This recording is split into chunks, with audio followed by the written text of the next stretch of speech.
Huh?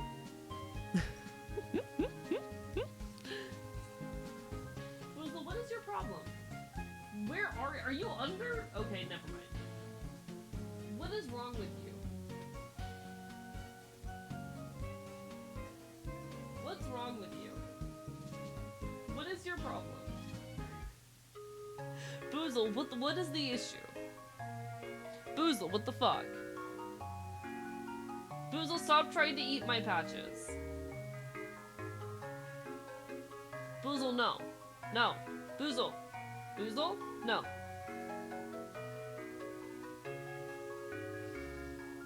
Boozle. I'm going to I'm going to text my roommate and ask if he's been fed. Hello, Phoenix Cult Leader. How are you doing today?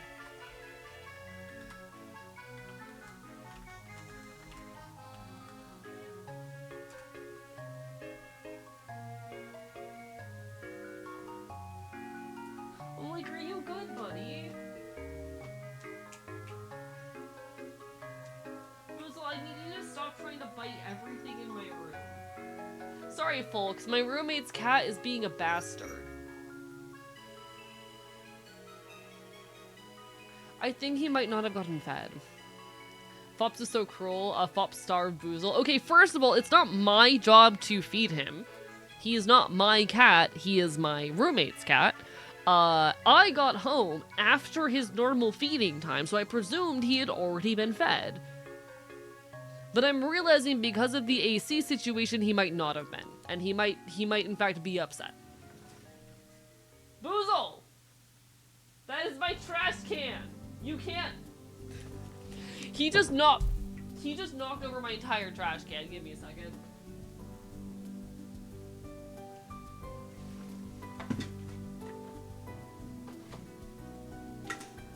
Give me a second. Boozle, what the fuck?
He has almost certainly not been fed, but I don't know what to do.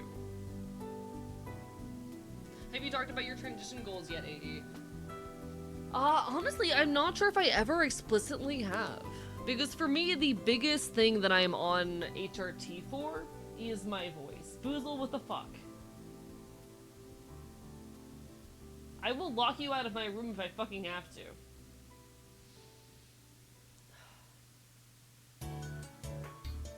But the biggest thing that I am on testosterone for is my voice. When I get to a point where I am content with my voice, that is the point where I might consider stopping. And I'm honestly not sure. I'm on the fence about it. It's really a question of like how I feel at the time. And it's very possible that, you know, when I hit that point that I'll stop transition or I'll stop testosterone for a month or two and maybe I'll go back on it. Maybe I'll stop it long term. Who knows? For me, transition is a thing that I'm intentionally taking at my own pace. The biggest thing, again, that I'm getting out of testosterone is my voice. The rest of the effects are just kind of take it or leave it things for me. We'll see. Araya, what the fuck?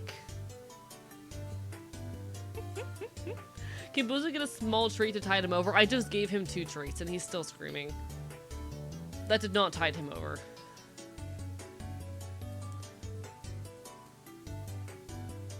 Cat moment, cat moment.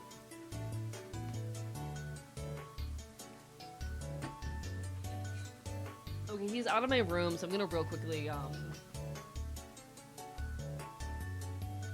that? Just so we can't get into my trash can again.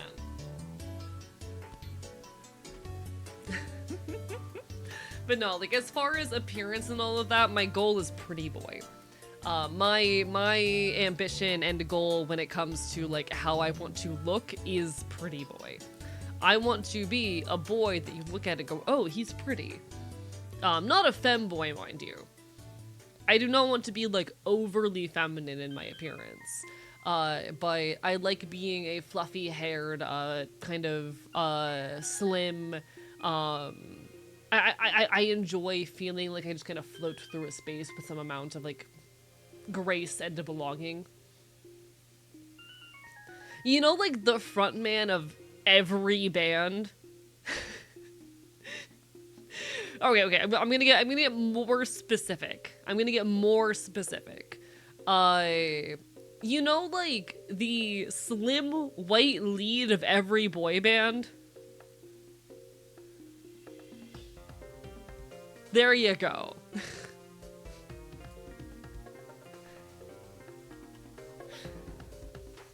You understand.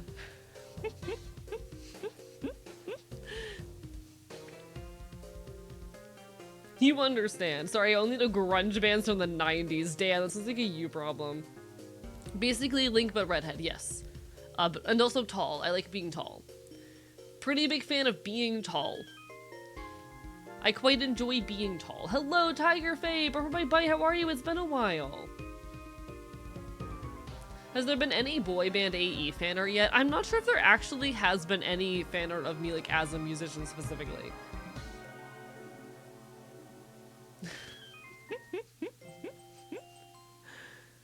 Happy belated Pride Month, indeed, indeed. It's always Pride in our hearts. Chat, it may be always Pride in our hearts, but let us not forget that it is also Disability Pride Month. Raise your hand if you're disabled. My model cannot raise its hand, but I am raising my hand in real life. Chat, raise your hand if you're disabled.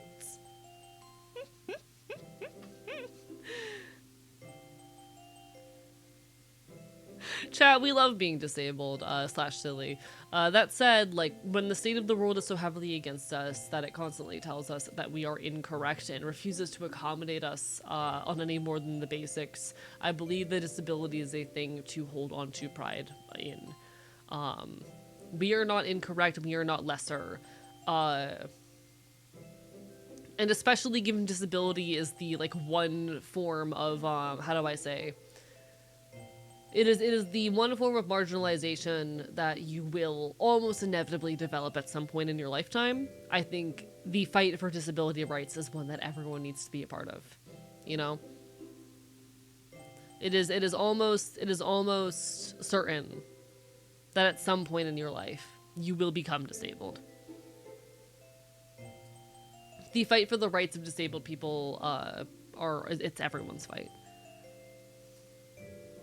So keep that in mind.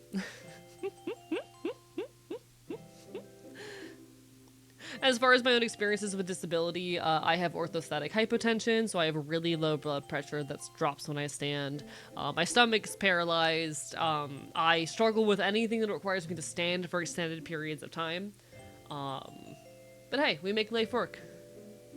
We make life work.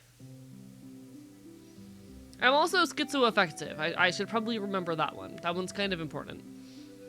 Teehee. Speaking of, I was prescribed a powder inhaler, and I'm ready to murder everything. What's the deal with powder inhalers? I've never heard of them before. I admit, I don't know a whole lot about inhalers. Used to work with retired people a lot, 100% accurate. We all hit a point of being unable to get around, needing help with everyday tasks. Unless you die, like, before the age of 50, chances are you will become, you will almost 100% become disabled at some point in your life, you know? If you don't die young, you will be disabled someday.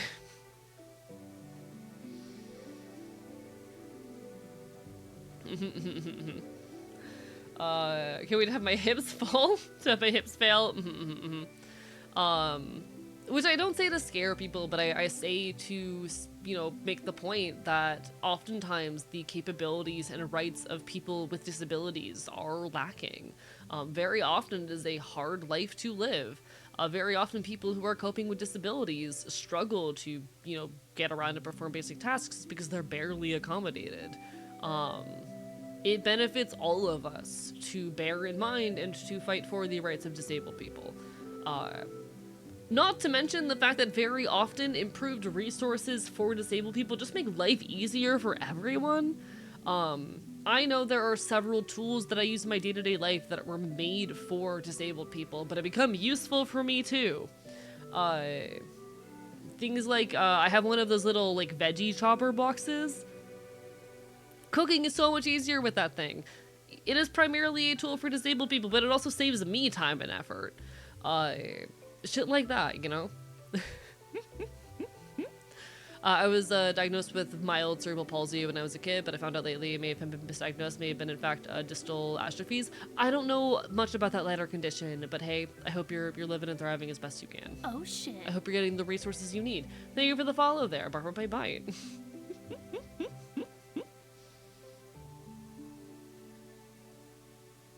Aurora. Straight up though, like, it bothers me as a disabled person, one, how hard I have to fight to get accommodation, but also how often the things, you know, the necessary accommodations that I need to function, how often those would straight up just be helpful for everyone around me. Things like having the ability to sit at work. The basic things like that I need, but which straight up just make everyone's lives better. Everyone used to make fun of made-for-TV ads, but in reality, a lot of those tools help people live their lives. Absolutely. Also, welcome on in, Snoozy. Burping by Bite. Pleasure to make your acquaintance. Welcome to the archive. I'm a little bit scatterbrained today because I just drove 8 hours straight from Atlanta to Central Florida. But you know what? That's how it goes.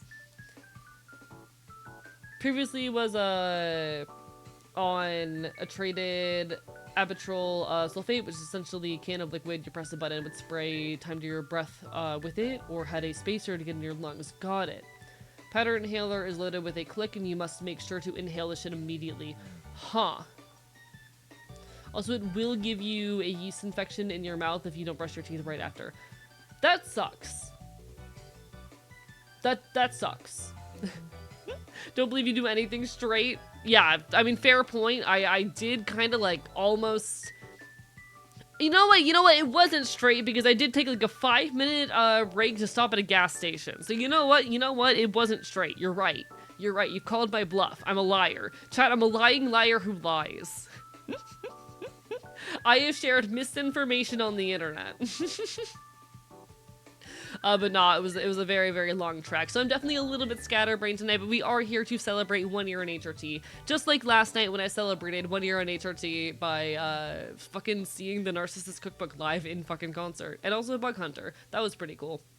Daily reminder that everyone is just one incident away from being disabled. Designing, accommodating society, safeguarding the future for yourself and everyone around you. Exactly. Exactly as I've been talking about. You did that whole drive gay. Yeah, chat. I was behind the wheel of that car thinking about men. Chat, the entire time that I was driving that car, I was thinking about men. Specifically the well, they're not a man. Shit, I can't make that joke. I can't make that joke because they're non-binary. Fuck. That joke doesn't work because they're non-binary. Fuck me. Yowie zowie indeed. God fucking damn it. God fucking damn it, chat. There had to be curves in the road. Nobody was straight. Yeah, fair point as well. I mean, it was mostly just I-75 for most of the route, being honest, but you know. Don't you hate it when someone's gender identity ruins the bit? Every now and then it happens, you know? Oh, no, there's nothing wrong with liking non-binary people. There's nothing wrong with liking non-binary people, but I was making a joke about how I spent the entire drive home thinking about men. But I can't joke about the fact that I was thinking about the musician I had seen, because they're non-binary. We love Matt Narcissist Cookbook, though. They're incredible. God fucking damn it.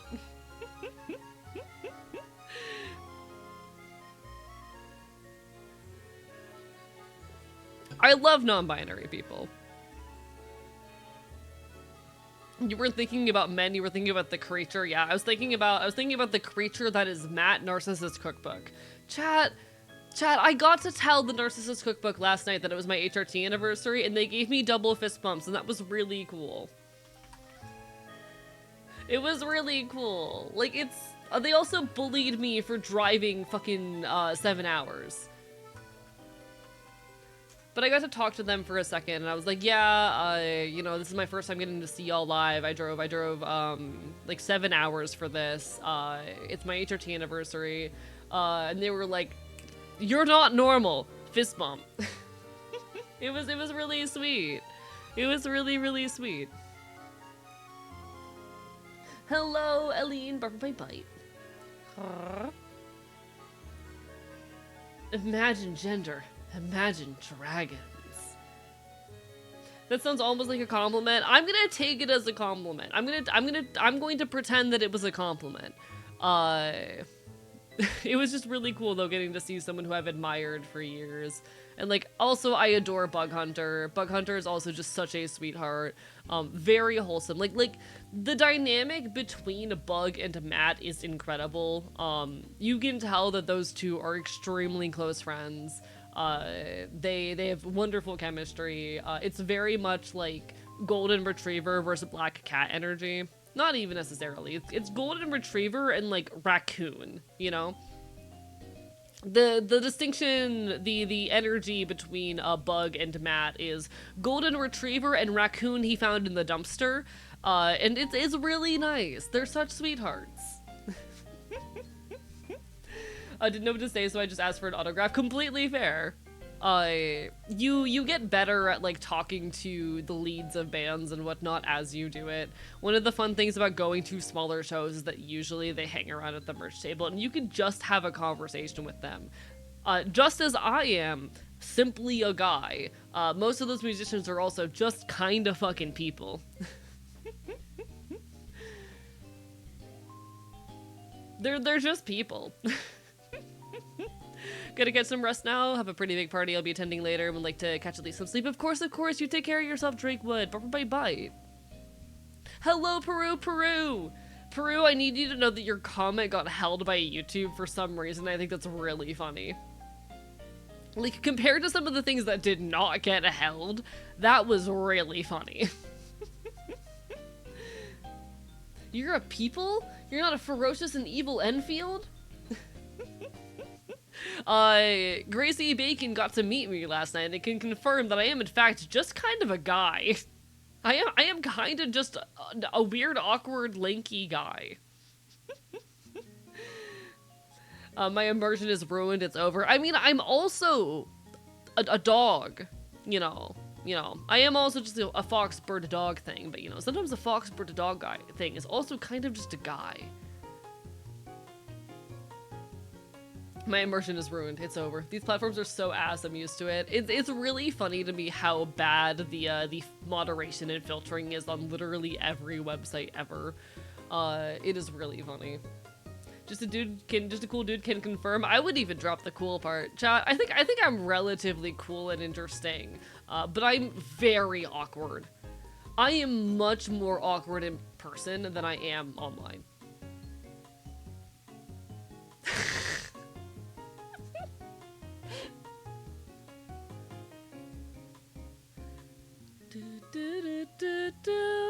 Sorry, I was looking at the held comments on this video again because I haven't had a chance to like fully, you know, look through it yet. Haven't had a chance to like actually properly, you know, go through the comments and respond to things yet because I got home literally an hour and a half before starting stream. For some reason, one of the held comments. Oh, thank you so much, Maggie, for the raid. Hi, apologies. I'll go on that ramble in a minute then. Hi, folks. I'm Archivist. I'm your resident loud punk bastard on the internet, and yesterday was my 1 year on HRT anniversary. My pronouns are he, him, or they, them. I'm a loud punk bastard, and I will bite you. I also released a new YouTube video, and you should go watch it. Chat, if you've already watched my video, you should go give Maggie a follow. I'm barking and biting. I'm barking and biting very loud. Plug that shit indeed. I put a lot of work into like everything I do. I say, having made that video like in 40 fucking hours straight. Chat, sometimes a guy just stays awake for 40 hours straight and uses that time to make a YouTube video. Sometimes a guy stays awake for 40 hours straight and in that time writes over 2K words, records the audio for a whole video, and also edits it. God forbid a guy have hobbies. Sometimes a guy just makes this girl say what the fuck. Hey Wonder, what if I shot you with a gun? I just released a new blog post with a bunch of AI-free indie games. Took less time, but still, hell fucking yeah, though. I'm proud of you. To be clear, the video took more than just those 40 hours to make, but I did spend those 40 hours consecutively awake. Smiles.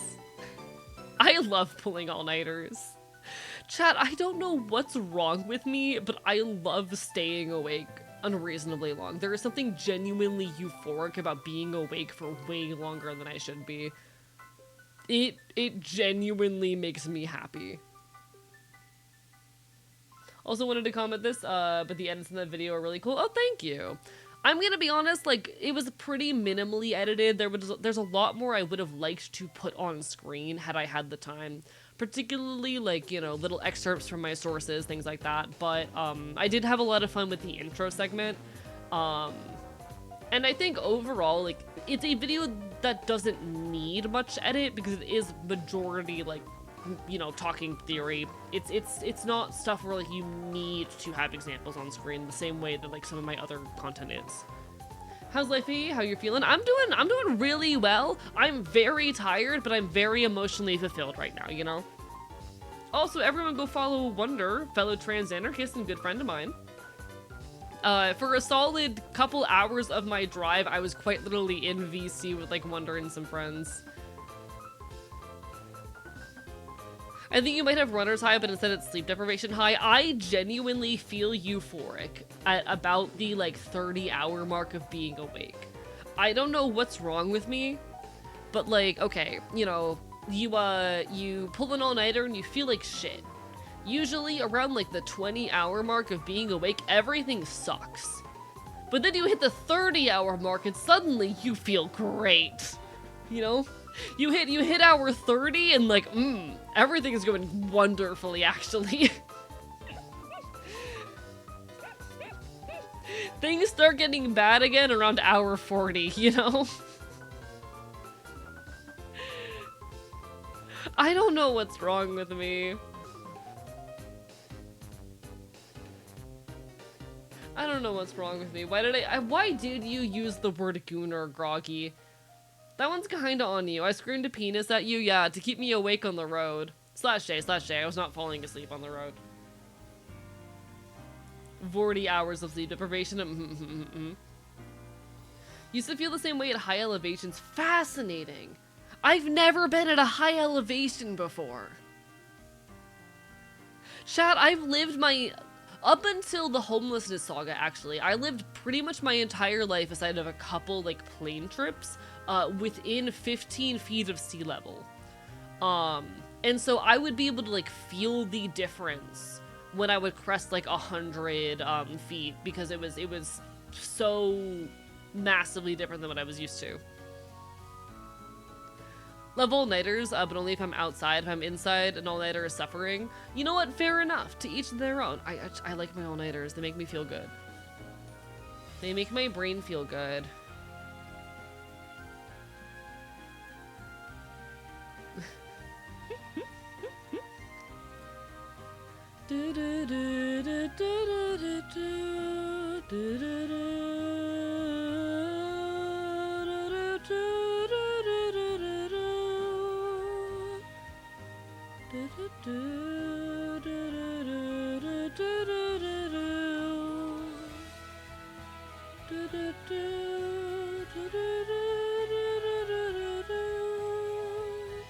Anyway, I'm normal. Also, yesterday I was told I'm rabidcore and I'm taking this as a compliment. You should look into Rabies Pride. It's very fun. Big fan of Rabies Pride, chat. Big fan of Rabies Pride. Got a Newton's Cradle today and I'm so happy. Hell yeah, have fun with it. There was a Nazi protest the other day with 20 extremists taking a stroll, a bunch of right-wing streamers. And I was just vibing in the counter-protest with like 20 times the people. Hell fucking yeah. Good on you. Sorry the cops were bastards, but like good on you for fucking standing up at the very least.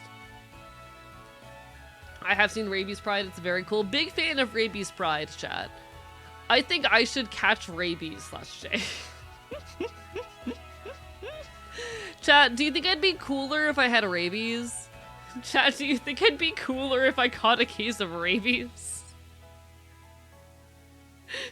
What are the thoughts? Thoughts and opinions, chat. Thoughts and opinions. Would I be a cooler streamer if I got rabies? What do we think? No, JD Vance died of rabies.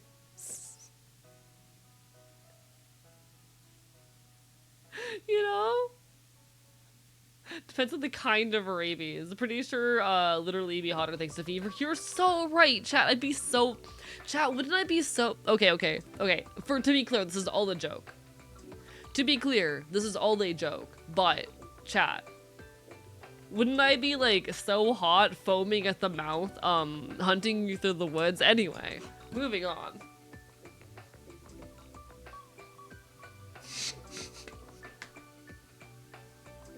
Wait, did JD Vance actually die? Wait, did JD Vance actually die?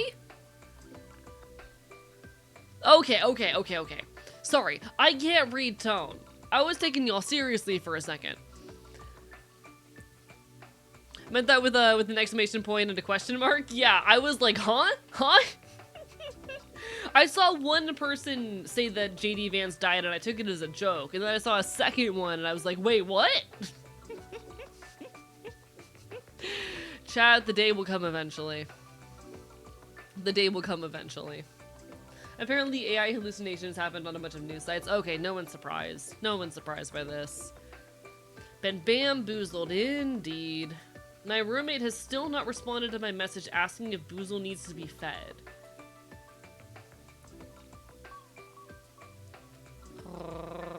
All I can say, if there ever come a time I got rabies, you're high on the biting list. Good song, good song. Thoughts I try not to. Opinions, whatever makes you mad. Christ. Fucking Christ. What do you mean? You already have rabies and aren't cool. Well, first of all, fuck you. I think I'm cool. Chat, I think I'm cool. Chat, I think I'm very cool.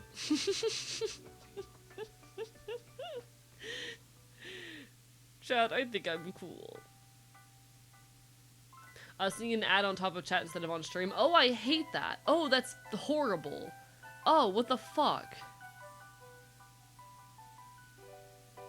What the fuck? Your bed is cool as the sun in your haunt. Oh, thank you. You sound so pathetic saying that chicken wing. Listen, I'm leaning into it for the bit. Alright, chat. I do a lot of things for the bit. I do a lot of things for the bit. I do also talk like this off stream, by the way.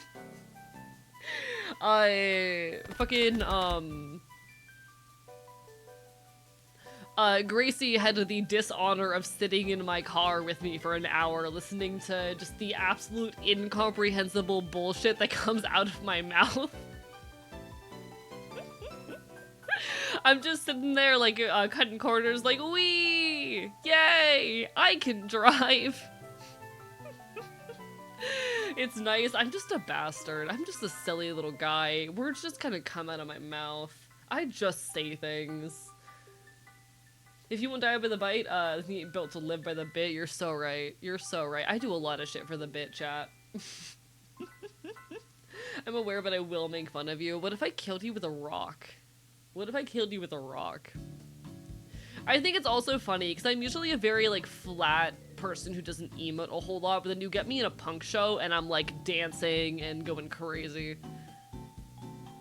How's the guinea pig setting in? He had a long odyssey. He's great. I still need to hang him up, but I need to get more push pins next time I go to the store.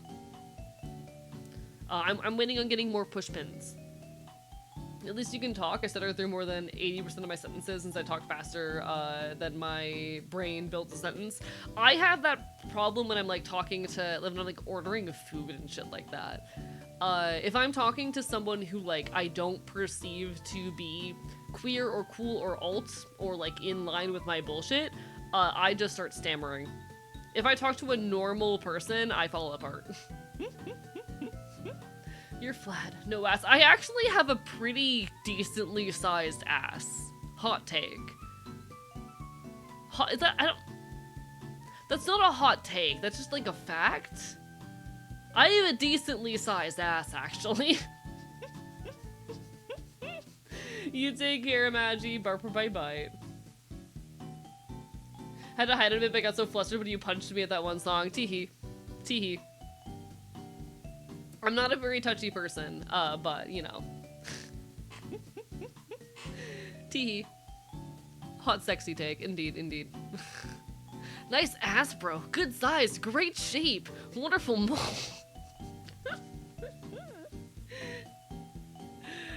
Don't get me started on talking to people. Talk to trees better than talk to my friends. That's how it goes. We do our best. We do our best. Chat, I'm just silly. I'm just silly. Nice crack. See, they could either refer to your butt crack or the drug. And chat, you know I love doing drugs.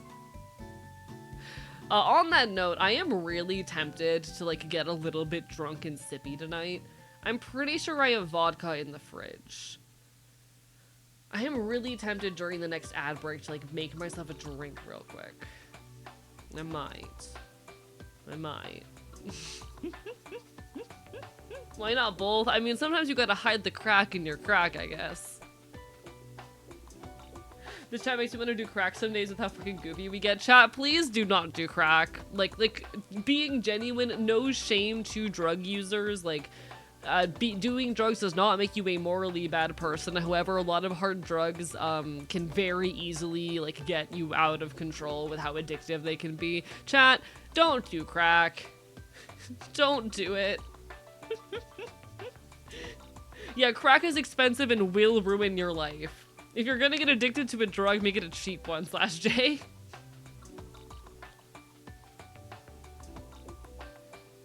Yeah, chat. We're not smoking crack. Drugs are not bad, but stay away from the hard stuff. Like, I'm never gonna shame someone for drug use, but I will encourage people to, like, try not to develop addictions to substances that have, like, you know, life-ruining impacts. Rough. Instructions been clear. Addicted to very expensive coffee blends. Could be worse.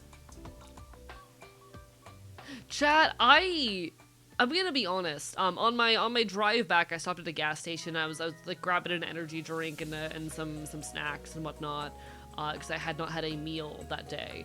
And I ended up trying like a brand of energy drink I had never heard of before because it was so much cheaper than everything else on offer. It was an energy drink brand called Rip It. I had never heard of Rip It before. But I grabbed it entirely because it was $1.50 a can compared to like $3 for anything else. Hello, Terrapin Scoots. Welcome on in. Bye. I am gonna shame you for bug use though. Stop using the swarm to get the remote when you don't want to stand up.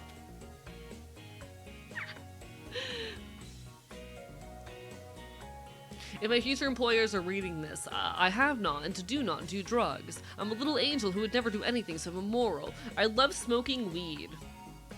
Was it any good? Honestly, yeah, it was decent. It was decent. It tasted good. It was only like 160 milligrams of caffeine, but like I'm not gonna complain about that. Watching in silence, but hope y'all are doing well. Doing quite good. I had a very fun adventure the last couple days. It was nice.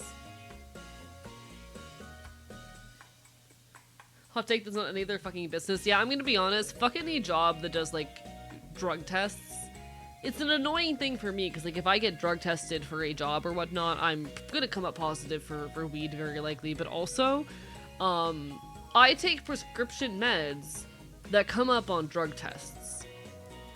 And it should not be any business to an employer what medications I am on and for what purposes. Like the fact that that I am forced to out my personal medical information because an employer wants to drug test me is absurd.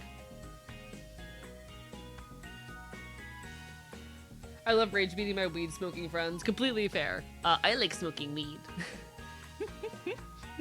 I kind of wish I'd gotten high last night before bed, but I was kind of like, I wanted to make sure I was safe to drive the next morning, and I know that oftentimes when I go to sleep high, I kind of am fucked up the next morning. That's how it goes. I love smoking weed! Can you tell me everything about every drug you take? Also send me a picture of your face. I need to verify your age. Chat, I hate face-based age verification programs. I despise them. They're terrible for so many reasons. Like, no one's surprised by this.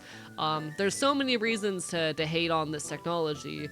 But also, for the hell of it, One time I went to the website of one of the very common providers who develop and, you know, push this technology out for companies to use on their websites. Just for the hell of it, because they had a demonstration where, you know, you could have it estimate the age of your face. And I'm like, you know what? Like, doing this in a manner that as secure as possible, incognito browser, all that bullshit, I decided for the hell of it, like VPN, etc., to run it and just to see. This shit's convinced that I'm like 19.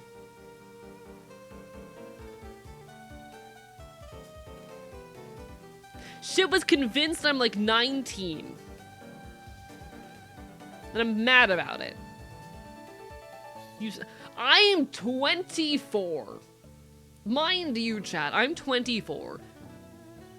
And I know I'm baby-faced.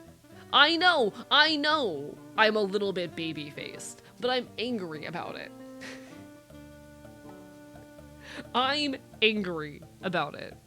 Pretty sure if I tried something like that, it would place me 10 years younger than I am. Algorithms lowballing everyone's age. It's a shame, and it's annoying, and I don't like it. I don't like it.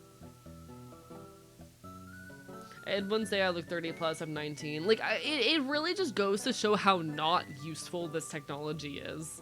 It's so frustrating. It's so frustrating. They're trying to push this technology on people to surveil their activity and to save their own asses. And it doesn't even work. It doesn't even work. A lot of people, even grown adults, are going to be forced to hand over their IDs to get on to these sites, and that's kind of by design. I don't want to be too much of an alarmist, but just doing the face age thingy online is 100% getting your face into some far-off database. Yes, but also so is, like, walking around a city without a mask, you know? Like, the fact that I live in a city, it's gonna happen. The fact that I live within a city, like, my face is already out there. Also, it's worth noting, I've been FBI investigated. I've been in the confines of, like, an FBI interrogation room and whatnot. Like, I, before doing so, measured the risks and kind of came to the conclusion that I'm in a position wherein there is not much point going overly out of my way to protect myself. Obviously I try to be as safe as I can and to cut down as much risk as possible. Things like using a VPN makes me look like I am in a different location, etc., etc. But you know, it was a situation wherein, like, okay, my information and whatnot was already so far out there in government hands that I'm like, this tiny little experiment was worth it enough. I also used to do, fun fact, before all of this, I had a couple previous online presences, which did have my face in them. Before VTubing, I was not a faceless content creator. My face was pretty regularly on camera, and so a lot of that data is still out there anyway. I used to be like a music-centric TikToker who also talked about like trans shit. Hello, Vexcal, for my bite. I fear the only way to be truly safe is to dismantle the systems that want your data. Yes, that or to like completely erase your online presence and to constantly be like masked up in public and whatnot. And while I absolutely encourage like masking when you are in public spaces, especially ones that are indoors and like crowded, fucking, it's getting to a point where it's just gonna keep getting better. I want bites now. Oh, poor thing. I should have bit you while I was there. I was just too shy. I hate Canada Day, hate the stupid fireworks, hate everything. I'm so sorry for the Canadians. Hang on in there. That explains why I was getting so many content about Canada Day out of nowhere. I didn't realize that was today. That makes more sense.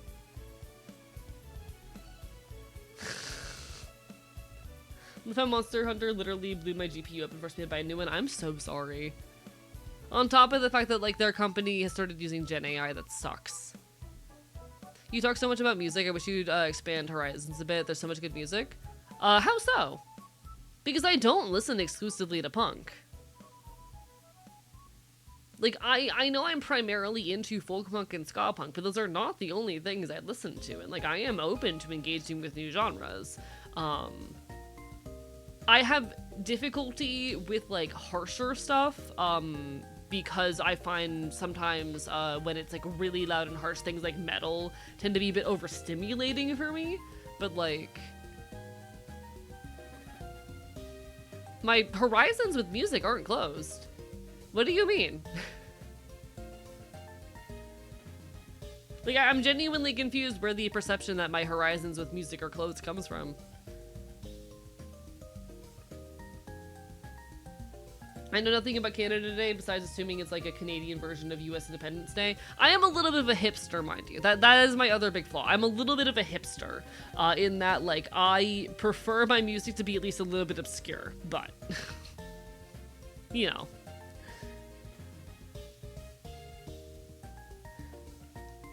Gonna sound whiny, baby problem with asthma, but wearing a mask in public actually makes it near impossible to breathe. Quite literally the only reason I don't. And I do get that. For me, I have the issue where I have a lot of fainting triggers, and a lot of my triggers are heat related, and wearing a mask actually pushes the heat back onto my face in a way that has triggered fainting before, but, you know, I try to when I can. That's the way that I approach it. And I'm not gonna fault people for, like, in genuine situations of disability struggling, you know? It's a thing that I encourage in folks when they're able.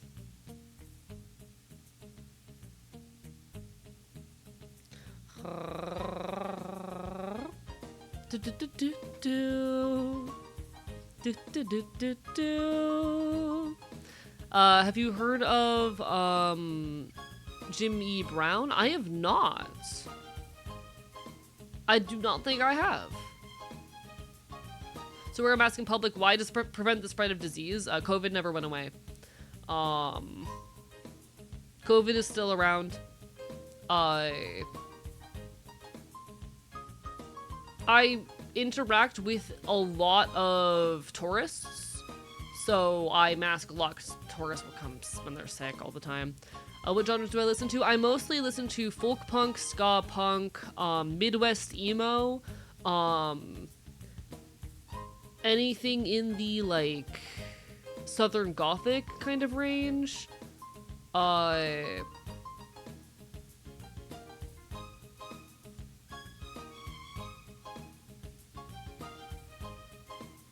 listen to a fair deal of indie pop, but not too often these days. Sorry, I just got an important message, so I'm like had to read that real quick. What else do I listen to? I've been getting a lot more into, like, actual punk rock lately. I do also listen to a good deal of country, being straight up. Like, there's a good few country artists I listen to. I struggle with, like, metal, but there's a few metalcore bands I like. Those are the main things, yeah. I do need to, real quickly, though, feed Boozle. One sec. I did just get the go-ahead to feed Boozle, so I'm going to do that real quick because he's screaming.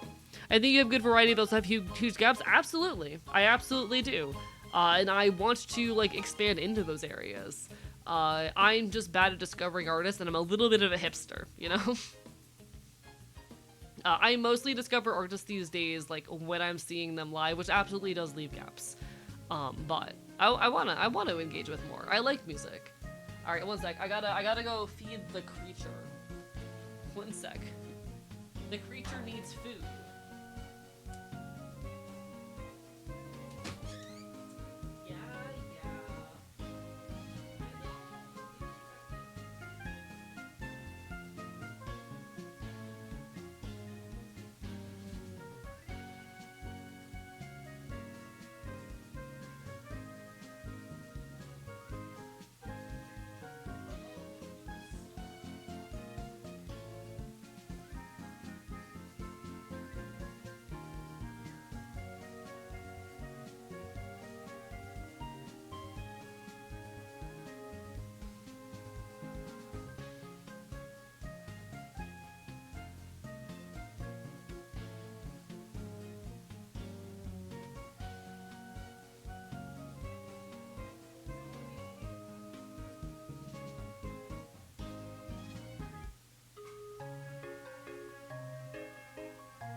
has food now.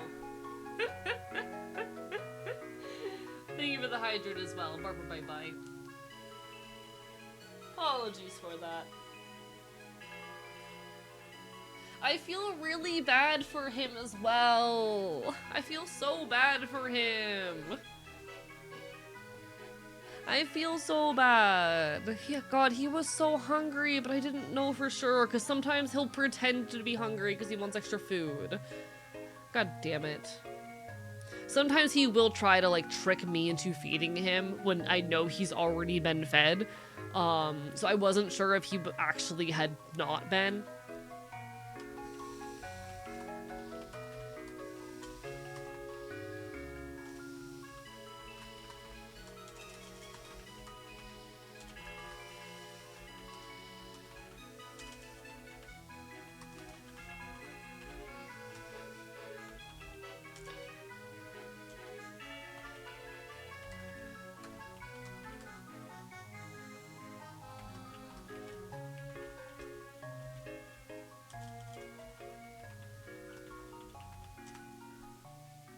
Alright. Message back my roommate. There we go.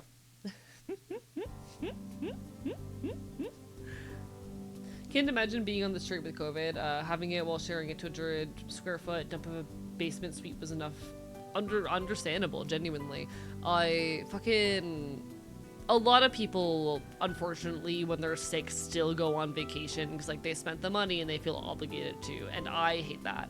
Chat, if you are sick, don't fucking go on vacation. I know it sucks missing out on the plans that you already made, but don't fucking do it. Protect your community. Sometimes that means having to take little sacrifices. I know it sucks. You'll live. It'll be okay. Feel my ADHD meds wearing off in real time. It's so over. I'm so sorry. I'm so sorry, Jelly Gooper. That was me in the car feeling the caffeine leave my body.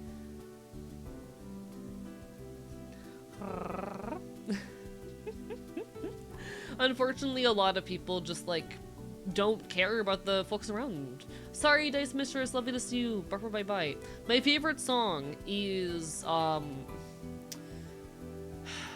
my favorite song is Keys to the City by Pitch and Pit. Very good song. You cannot judge the cat with its meal planning, can confirm. Unfortunately. He is a bastard. He is a bastard. He's a little shit.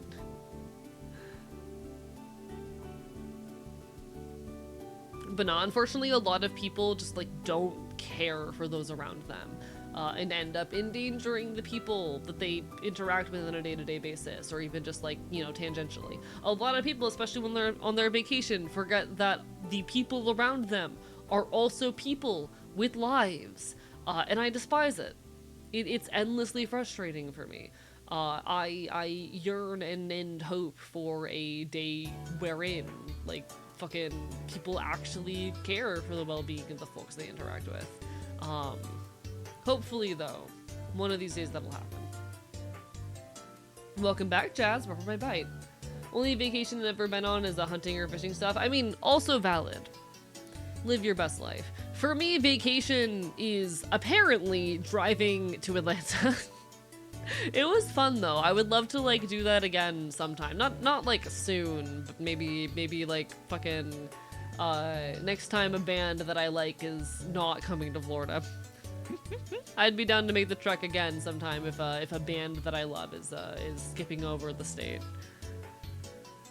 Honestly, that fucking the Narcissus Cookbook and Bug like that location so much that if they do it again next year, I might. We'll see. Oh shit. Thank you, Alex Fluffball, for the follow. Buffer by bite. Used to live in Atlanta, which was a fun time. I have this habit I acknowledge in myself of falling in love with every place I visit. I swear, every town I travel to, I find a reason to adore it. I find a reason to fall in love with it. I have fallen in love with Gainesville, with Orlando, with Jacksonville, with parts of Daytona. I have not been in Tampa enough to fall in love with Tampa, but I presume I could if the opportunity presented itself. I am the type of person wherein I've just found that in myself, I will fall in love in some small capacity with every place I visit. And I felt that very much with Atlanta as well. I don't think Atlanta is somewhere I could ever live. It is so much larger and so much more intimidating than any city that I've, like, you know, spent a considerable amount of time in before. And I find myself when I am so densely surrounded by tall buildings, I find myself with this sense of dread and claustrophobia when I can't see the stars anymore, when everything is so tightly packed that I feel small. I don't do well with, like, truly big cities. But Atlanta was fucking beautiful. The amount of graffiti scattered about, the culture I can tell that very clearly lives there, the venue. There is, I can see the bits and pieces of this city that exist to love. And so while I don't think I could ever live there, I think I'm not really built for big cities. I think I can manage small cities, but big cities are definitely not my cup of tea. I felt myself falling in love with it in some little way.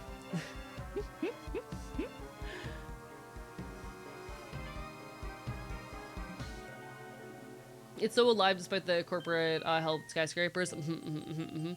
And I do feel that in my own way with the spaces I reside in. Yeah, driving Atlanta was also miserable, I will say, but I do think this is just the case with driving in any urban environment. Driving in any urban space just fucking sucks. I hate driving in urban environments.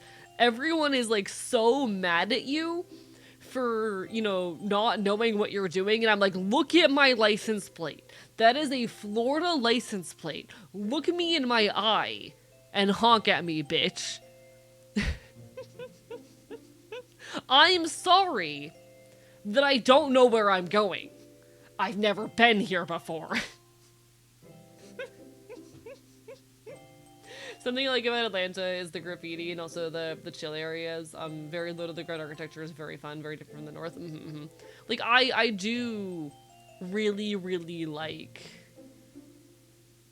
a lot of what I saw in Atlanta. It's so pretty. I like the parts of the city that are kind of overgrown and covered in graffiti. I like that there's very clearly a queer and punk culture there. I will say, and perhaps if I got more familiarity with it, a lot of my issues with it might fade. You know, if I started to understand my way around the way that I've come to understand a lot of the cities in Florida, if I came to, you know, have more familiarity with the rules of the road there, if I started to figure out, like, the spots and habits that make it livable, I might stop having these tiny little minor complaints. But it was kind of hell to navigate.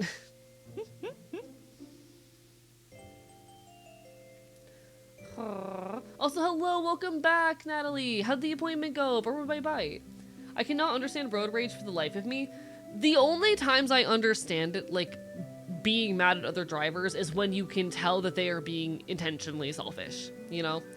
The only times I have ever felt upset at other drivers is when they are intentionally making selfish moves that put others in danger. I do not understand getting mad at people, genuinely upset with people who are just very clearly not sure what they're doing and, like, confused, who are very clearly in a new place, who are being a little bit overly cautious. I will never fault other drivers for being overly cautious, especially. It was okay to realize that I was dealing with a lot of stuff. Hey, that's how it goes sometimes. That's what therapy's for. I'm presuming this was therapy. Also, folks, there will be an ad hitting in about 30 seconds. During the ad, I think I'm gonna stand up and make myself a drink. Chat, I think I've earned a little bit of alcohol. You know? Downtown Atlanta is so cool. I'm pretty sure we were in downtown. Woke up yesterday with my street blocked off by 5 cop cars and I still don't know what they were doing. Can you kill them with a gun? That's what I'd do. Alright. Chat, I think I'm gonna have a little sippy. BRB. Let me go see if I still got vodka in my fridge.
Okay, apologies for the delay, everybody.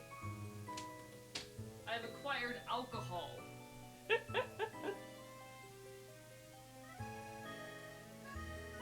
Oh, that makes that shit strong. Oh. Chat, I did not measure out shots because I couldn't find a shot glass. So I just kind of put liquor in there. That shit's strong.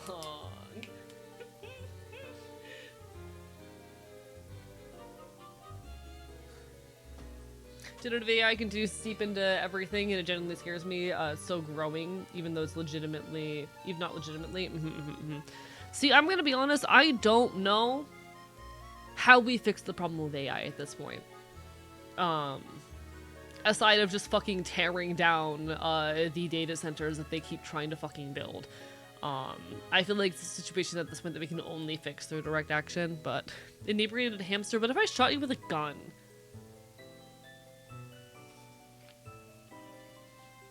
What if I killed you? Chat, what if I just killed you with my teeth? You know what? Fuck it. Skip the gun. Skip the gun. What if I just killed you with my teeth? You'd probably like that, unfortunately.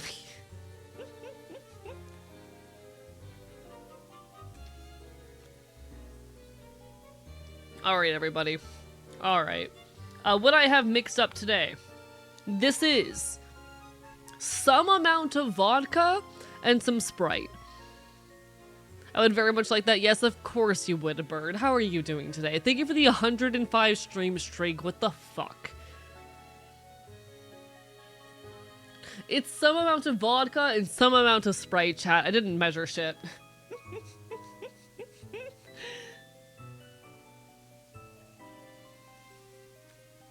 Chad, I'm a little bit upset because maybe like 2 or 3 weeks ago, I bought a handle of vodka. This is the first time I have touched that handle of vodka. It is already 3/4 of the way empty. I'm a little bit upset about this, but you know, that's how it goes. Did someone drink it? Yeah, my roommate. That's how it goes, though. The amount of people that would say yes to AE killing them with his teeth. Yes, we do not know who recorded the data. The answer is most of you. I feel like most of you would let me kill you and enjoy it. Boozle's stealing the alcohol. Yeah, Boozle's such a fucking alcoholic, chat.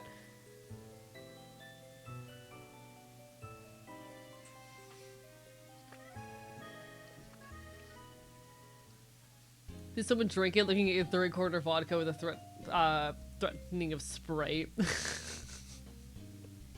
No, this is the first time that I've had any shots from this this handle of vodka I bought. And so I'm a little bit like raw about it. Just because I cannot keep spending like $16 on a whole handle of vodka every fucking month. But you know. I also needed to be understood in this conversation for context. I am a lightweight. It takes me 2 shots to get drunk. And I only drink like once a week. So a handle of vodka can very easily last me over 3 months on my own. I have not been drinking much this past month because I have been focused on projects. So I'm a little bit like, rah.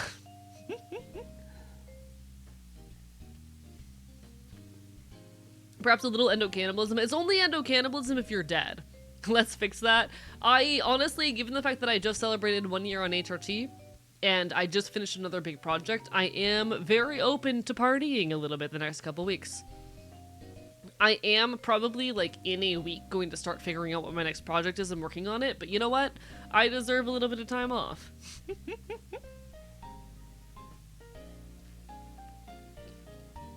I did just finish a video, and like, I'm not planning to get a video out in June. My next video release will probably be in August. Rather, in July. I'm not planning on releasing a video in July. My next video release will probably be in August. So like, I am free to take a little bit of time off. Why are you still screaming? What is your... Chat, what is his issue? Hey, that's my birthday month. Hey, yo, we gotta plan something then.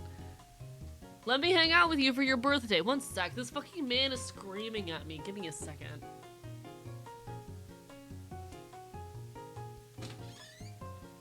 What's wrong? What's wrong with you?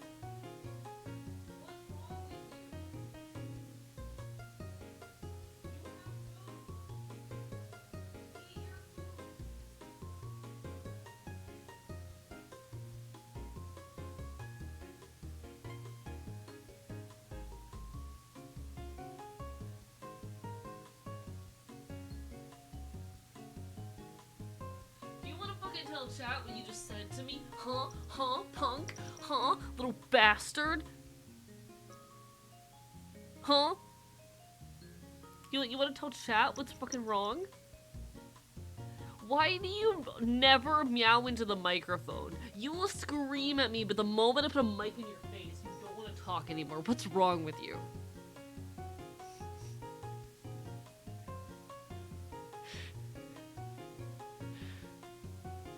What is his problem, chat?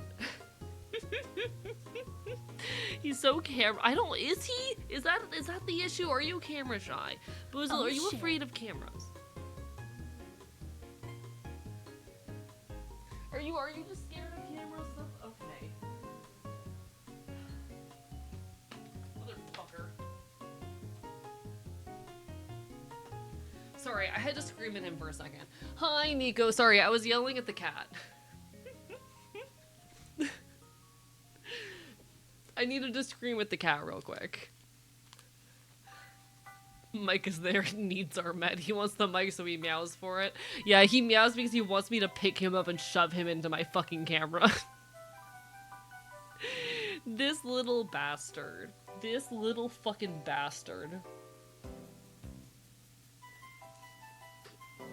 He just ate an entire can of wet food and he's still yelling.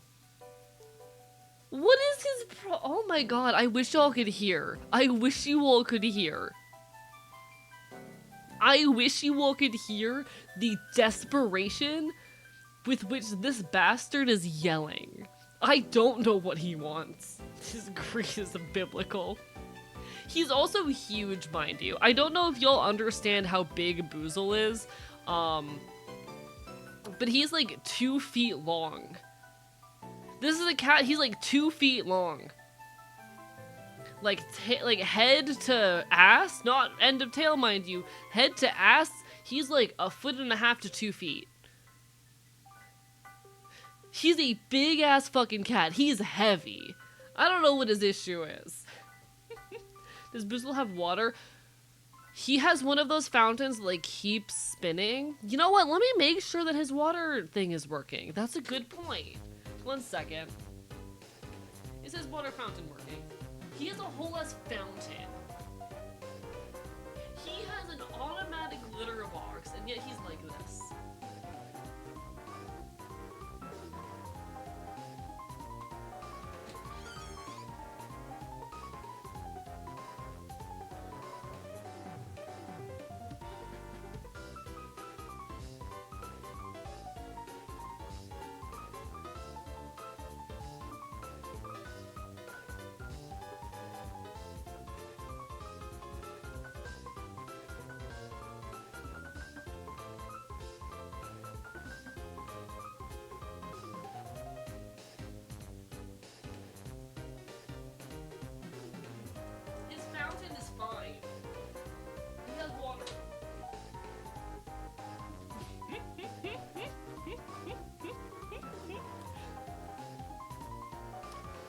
I think he's mad because he doesn't know where my roommate is. He's looking for his mom right now. He's looking for his mom. He's probably lonely because he hasn't seen his mom since like 3 p.m. You know what valid thing to be mad about? Yeah, he really loves attention. My cat got into a fight last week, so the side of his neck is a bit torn. He, unrelated, likes to curl up in my lap and rub his neck on my arm. Oh, oh, poor little guy. I hope he feels better soon. Thank you for the hydrate, Moth. Bark for my bite. Yeah, he loves his mom.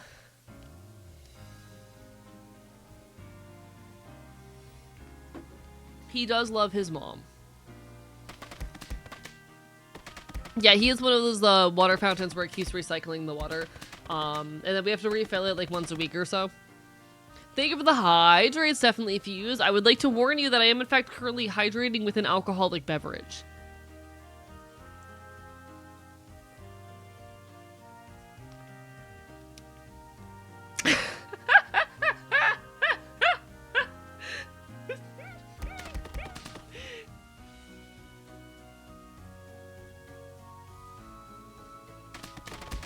Hydrating on hard mode. Chat, no, that's not an invitation. That's not an invitation. Did you eat before stream? Yes, I had pasta. God damn it.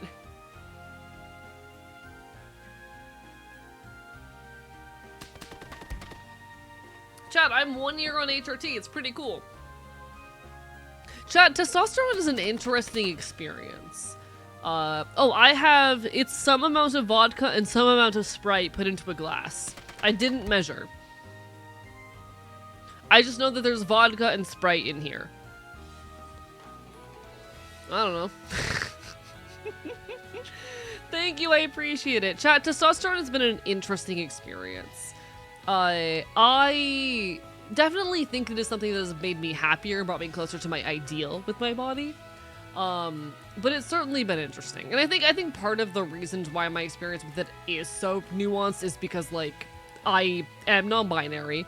Ultimately, no amount of, like, binary, you know, existence within gender is ever going to fully, or binary means of transition is never going to fully fulfill me. For example, you know, not big on facial hair. I'm lucky I'm only in a position right now where I need to shave, like, once a week or so, but not big on facial hair. Very nervous about eventually potentially losing some of my hair. But I've really enjoyed what it's done to my voice. I enjoy what it has done to various other parts of my body. I like that it's made it easier for me to gain and keep weight, which is really useful when I spend so much of my life underweight. I think the most prominent effect from it is honestly just like, chat, okay. One of the things about HRT, because I still hold that HRT doesn't really do that much to impact like your emotions. I've always taken a little bit of issue with that perspective. Like, a lot of that is bioessentialism sneaking in. But one of the points where I have had to shift my perspective, just due to lived experience, is, Jesus fucking Christ, this shit makes you horny. Hello, Azal. Welcome on in. How are you doing today? I did underestimate the extent to which testosterone does make a bitch horny. But you know what? That's how it goes. I'm not going to get too into it. I will say I thought I was hypersexual beforehand. Jesus fucking Christ. Also, hypersexuality and anxiety are a hell of a combo. Chat, anxiety and hypersexuality are a time in combination. Not a great combo, but you know, that's how it goes. Get some tea for myself to keep up with my boy wife. Real and valid.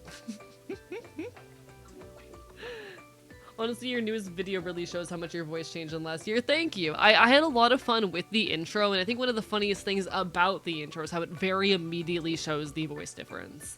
If y'all haven't seen my newest YouTube video yet that I released yesterday, that intro is one of the first things I did.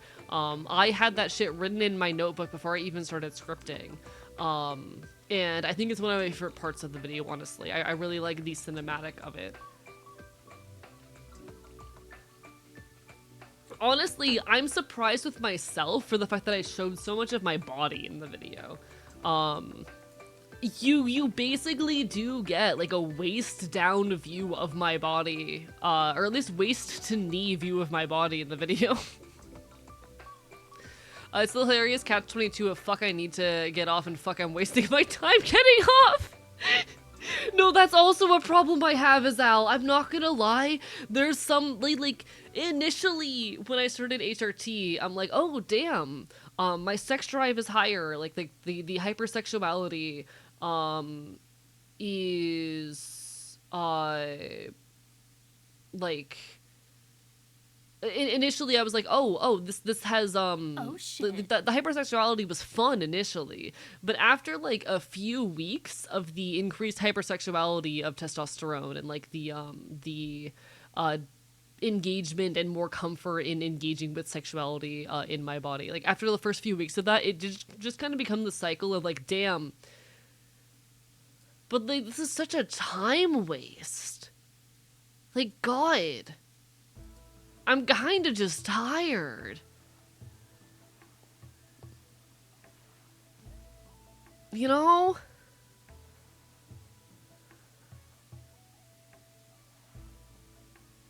In any case, I do want to address this thought from Snoozy.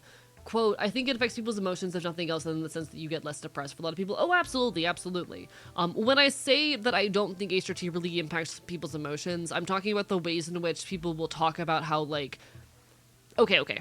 So, I will very frequently see rhetoric around HRT about the fact that, like, it, especially around estradiol, that it, like, clears your mind and makes you less angry and upset all the time, and that, like, it fundamentally impacts your emotions, like, itself. And on the reverse side, I actually had a lot of people discourage me from starting testosterone, other trans people, because they told me it was going to make me angry and that they would feel unsafe being around me on it. That is what I'm arguing with. The bioessentialist notion that, like, hormones inherently heavily impact how you actually feel and experience emotions, rather than because I do believe that people's relationships with themselves do shift on HRT, but I think most of that is a result of people like feeling more comfortable in their bodies and being more willing to explore their own experiences. I don't think that people feel. I chalk a lot of the people, you know, feeling better on HRT more so to the fact that they are less dissociated all the time and more willing to engage with themselves and their bodies and their lived experience, rather than any actual biological effect of the HRT, you know? That's my point. Am I having bitrate issues? What the fuck? This is the first time I've ever had bitrate issues since I fucking moved here. I think there's a placebo effect to some extent, but I wouldn't argue about those experiences. I think it is bioessentialist to say that, like, hormones inherently change how you behave. That's my point. I think it is bioessentialist to argue that hormones inherently change how you behave, and I think that is literally TERF rhetoric. Like, that is the exact rhetoric that TERFs use to argue that, like, men are inherently more violent, you know? The notion that testosterone, for example, increases your propensity for anger and violence is a bioessentialist argument.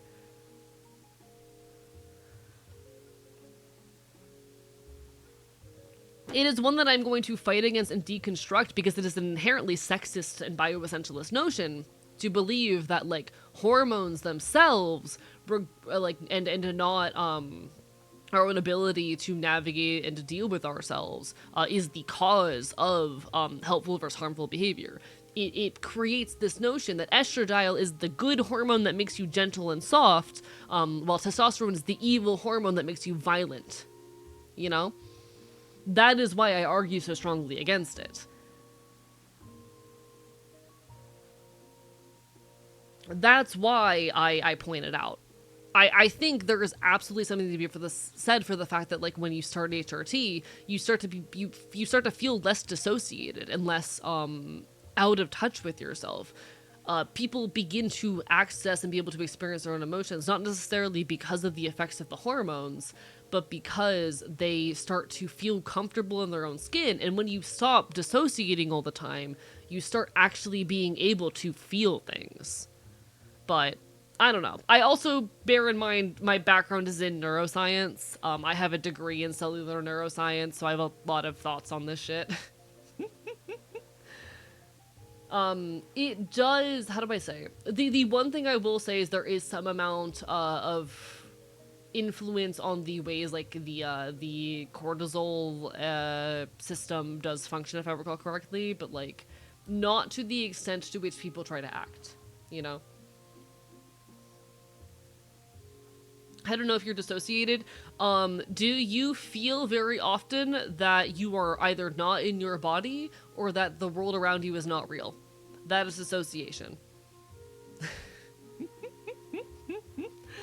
Then again, I guess this people doing steroids is another example of body dysphoria. I quite literally talk in the video about how a lot of cis people will seek medical solutions in order to more heavily or quote unquote correctly perform gender, and that is a form of gender affirming care, and it goes to show how bullshit a lot of our expectations and standards around gender are, you know, on, like, a very heavy biological, or rather on a very heavy internalized nature. Like, we live in a world wherein, like, men are getting hair implants and taking steroids in order to better perform masculinity, and women are getting plastic surgeries and, like, shaving their legs and whatnot to better perform femininity, where cis people are constantly modifying themselves in order to adhere to near impossible paragons of gender. Like, it's not real.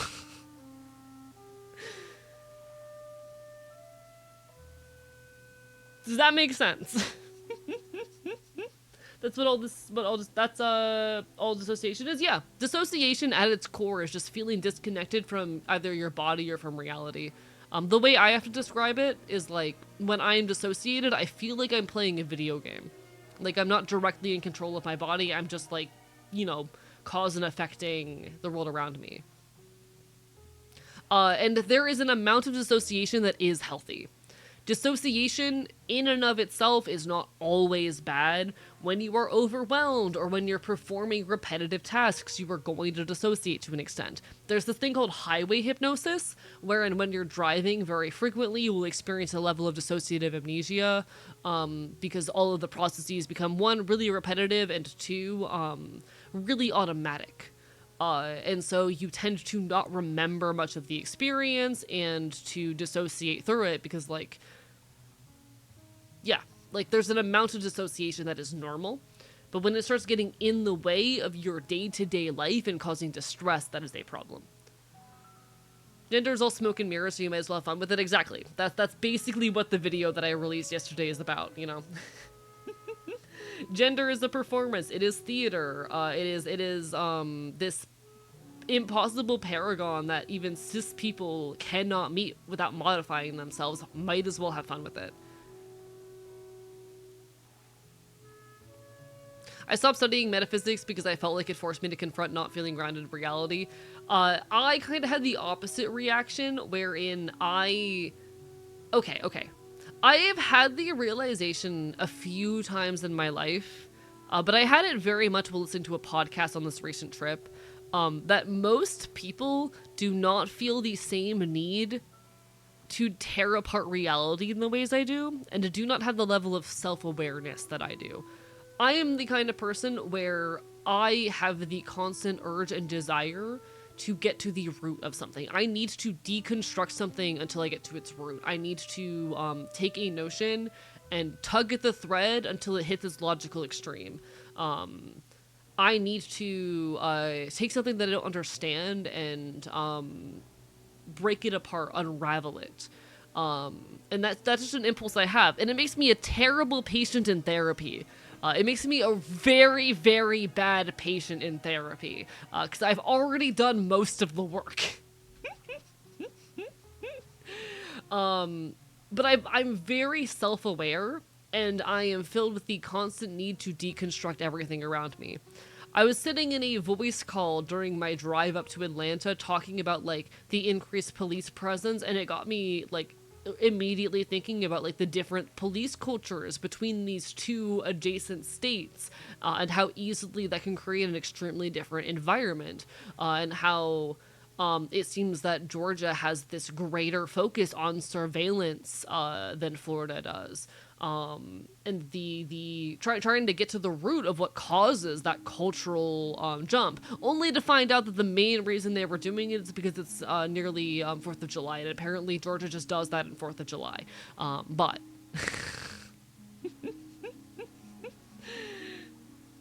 I feel the need to dig into the depths of everything, and so, like, as I've done, like, some studying into metaphysics myself. I love philosophy. The more I've engaged with it, it genuinely makes me ecstatic unraveling how not real everything is. You know?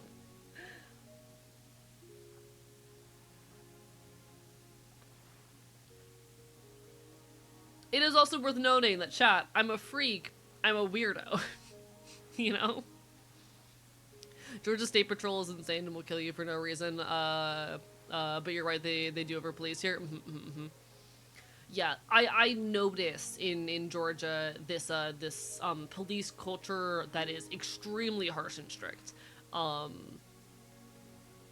Georgia feels like a surveillance state compared to Florida.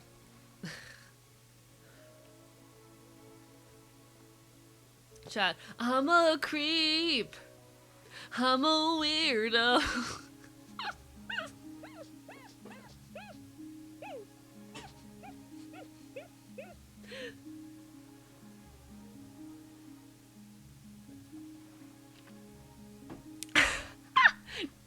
Jelly, how dare you be funnier than me? How dare you be funnier than me? Fuck you. What the fuck?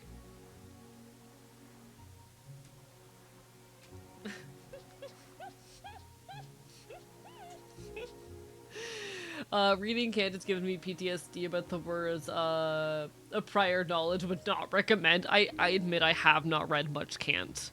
I mostly have read a lot of Foucault and Butler, you know? This camera's within 20 miles of where I live and it's urban as fuck over here. Jelly stream now. God damn it. I'm the streamer now, streamer guy. I can't believe that Jelly is taking over my Twitch stream. God damn it. Enjoy your lurk, JM, you got this. Enjoy laundry. I need to do laundry soon. I'm not looking forward to that. Alright.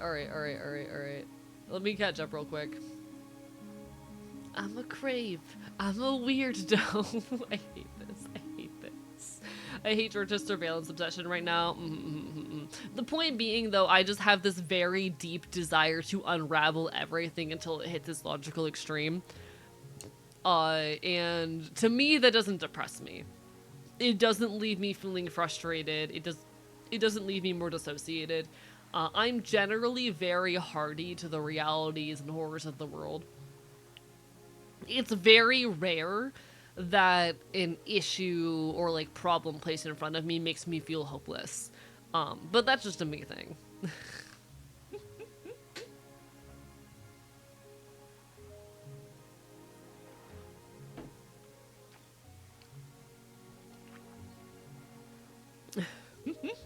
My cure to constant dissociation is just plunging myself wholly into the outside world. For me, it's punk shows, you know? I'm gonna be honest, something I wanted to say in the video but just couldn't really find a place to put.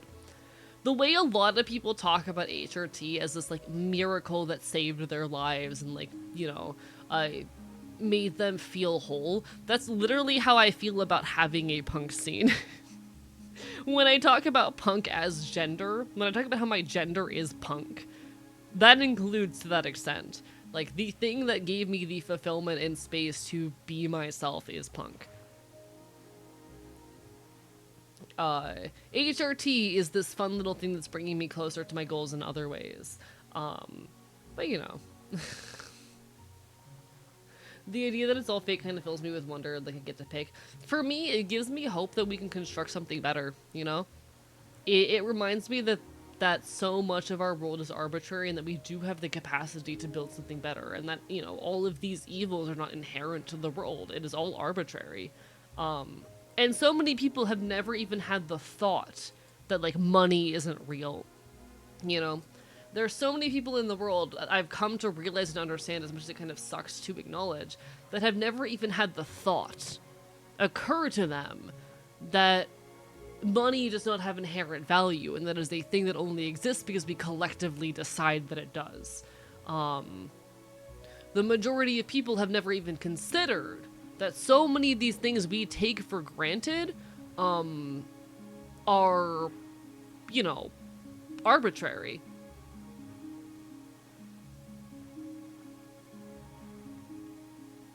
And I think that's something that is simultaneously frustrating and relieving, you know?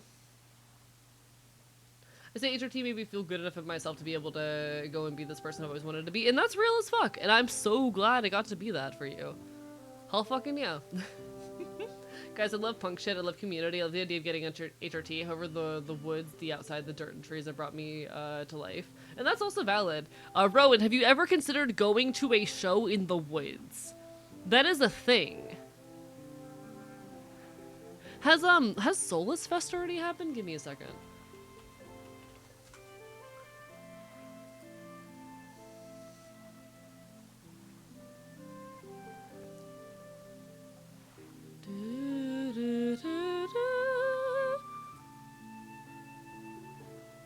If you happen to be in or near Danford Lake in Quebec, you should go to Solus Fest.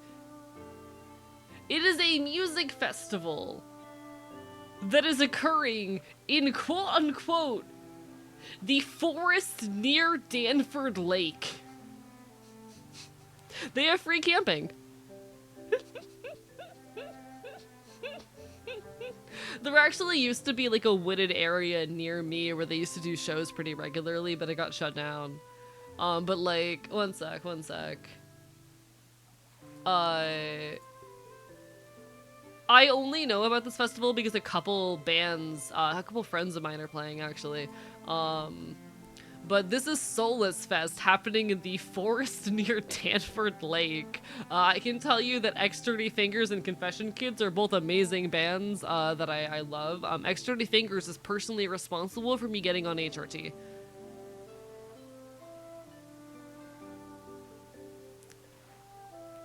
Like X30 Fingers is the reason I am on HRT. The lead is incredible. Confession Kids is also amazing. One of my favorite Florida-based bands. The Last Arizona is also incredible. I don't know any of the other artists, but like if you want to go to a music festival in the woods, they have free camping apparently. One sec. I think they posted the schedule the other day. Yeah, like they have a schedule too. Updated schedule. There you go. There you go. You're welcome. I hope you enjoy Soulless Fest. I don't know much about it, but like they have an Instagram page, and I know a couple bands that I like are playing it, so have fun. Never actually been to a music festival. I've been to a few, but they've all been bigger ones. I've never been to like a tiny little DIY one like this. Playing Hotline Miami, while listening to you, yeah, it feels so unreal because in one year I got kick-ass music and you talking about the Quebec in woods. Who doesn't want to go to a music festival in the Quebec woods? You can go camping!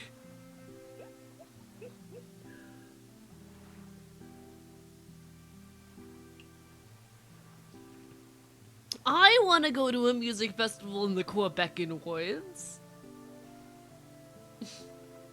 So, Azal, X30 Fingers is not my, like, the thing that made me realize I was trans. However, the lead of X30 Fingers personally helped me navigate getting on HRT.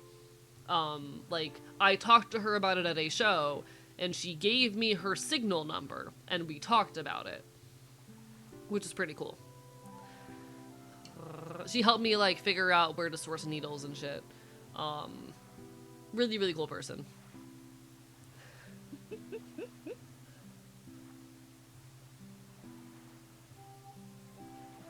have a tiny trailer to do these things? Yeah, fucking real and valid. We love it. We love going on adventures. But yeah, no, X30 Fingers, I wouldn't necessarily call us friends, but, like, she's a great inspiration of mine, and, like, we know each other well enough that she will approach me in public to start a conversation. So, you know, winning. You made me realize I like men, full stop. You're my awakening. Fuck you. Suffer. Die mad. Oh, shit. Die mad. Hello! Welcome on in Trans Night. Hi, everybody! Hello! I'm Archivist. I'm a loud punk bastard, and today I'm celebrating 1 year on HRT, by which I mean yesterday was my HRT anniversary, but yesterday shit. I was seeing I was seeing the Narcissist Cookbook live in concert. Hi! How goes it? Barbara bye-bye! Hope you're all having a wonderful evening! What were you all up to tonight? Feel free to fill us in, Trans Night. Welcome on into, let's see. Hello to Cindy, hello to Shortling Bird, hello Twilight Synergy, Bovine Bunny, Trans Night in the Flesh, Builder Bear, Lila, hi. What were you up to, Trans Night? Everyone on my end, Trans Night, obviously amazing fellow trans content creator, fellow trans anarchist. We love supporting our fellow leftists and our fellow queer people. Oh fuck yeah, I love Cassette Beast. I hope you're enjoying. And thank you, Cindy! For folks who haven't heard, I did just release a new video essay. It is a video essay celebrating my 1 year HRT anniversary and also digging into, like, gender as it exists as a social construct and what it means to transition. For folks who are not very familiar with me, I am a video essayist. You can find my video essays on YouTube if I can figure out how OBS works. There we go. I make video essays. I have 3 out right now. The most recent is this one over here, which begs 2 questions. 1, what does it mean to transition? And 2, what does it mean to be a gender?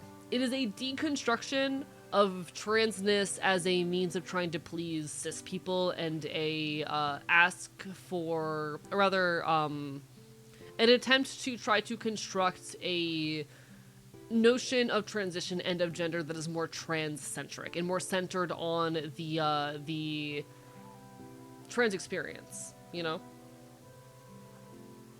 It is a attempt to construct a transness that is trans forward, and a deconstruction of so much of this fucking bullshit, so much cis bullshit. Hello, Moth Vibes. How are you doing today?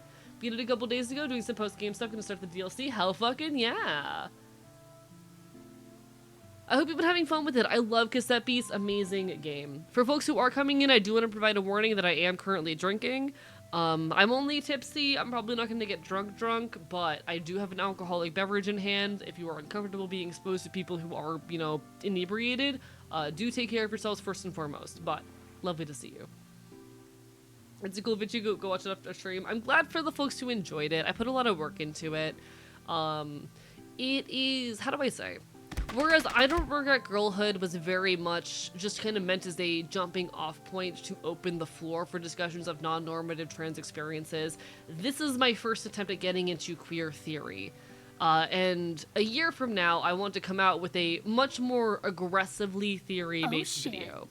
I want to come out with a video following this one that very much questions the foundations of gender itself. You know? I have a lot to say. The next video that I'm going to release in a year is quite literally going to be titled My Gender is Punk. And it is going to be about gender as whatever the fuck we make of it. I have thoughts and feelings. T. Your videos are fantastic. Have you considered that I'm currently biting you? Have you considered that I'm killing you with a gun? What if I did that? What would you do? What would you do if I fucking bit you? Bro thinks, therefore he is. Yeah. Yeah. I love philosophy. Chat, big philosophy enjoyer. I love thinking too hard about things. I love having the space to just explore and deconstruct so much of the world around me. Nothing is real. Very, very little of our lived reality is actually, like, based in anything concrete and observable, and I want to deconstruct all of this. Have you considered I bite back harder? Hot. Again, hot. Chat, I want to maul someone. Chat, I want to have violent gay sex. Anyway, I'm normal. Can lit happy anniversary? Thank you, I appreciate it, boofed it. Enjoy your weed. Enjoy your substances.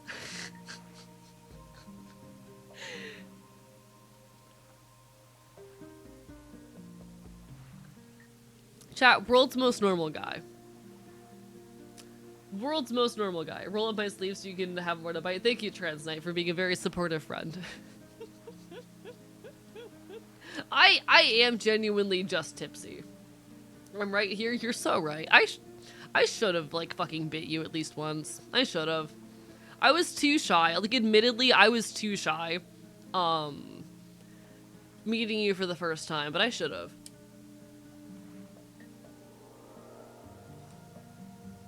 Anyway, that was all very standard AE comment from what I can tell. Exactly. Chat, I'm the world's most normal guy.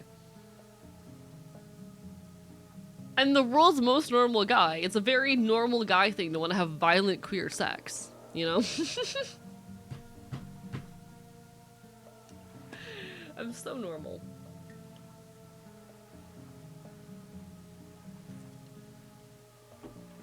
I'm putting my drink down for a little bit.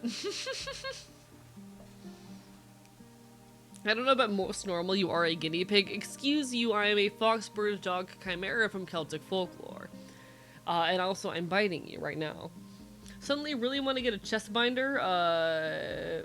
Now, also, you're okay, I get these feelings. That's how it goes. That's how it goes. Violent queer sex. I'll go make sure it's on safety. Thank you. Thank you. Any good sources for those? For binders? Honestly, I bought my binders so long ago that I don't know what brands are good these days. Unfortunately, I am not in the loop on what chest binder brands are currently good. I will say, I honestly just really like the compression element of chest binders as well. It is quite nice. There is something fun about the, or rather something comforting about the compression. You're fantastic, but I lurk to grab foods. Of course, self-care is vital. I encourage everyone to be eating food and doing it what they need. Hello, Otter! Gonna lurk, but it's your yearly reminder that just because June is over doesn't mean we don't matter anymore. Of course. Chat, keep on loving, keep on fighting, and hold on. It is, however, I do want to remind folks, Disability Pride Month in July. I know we love to joke about how July is Wrath Month and all that, but I do also want to remind folks, it is also Disability Pride Month.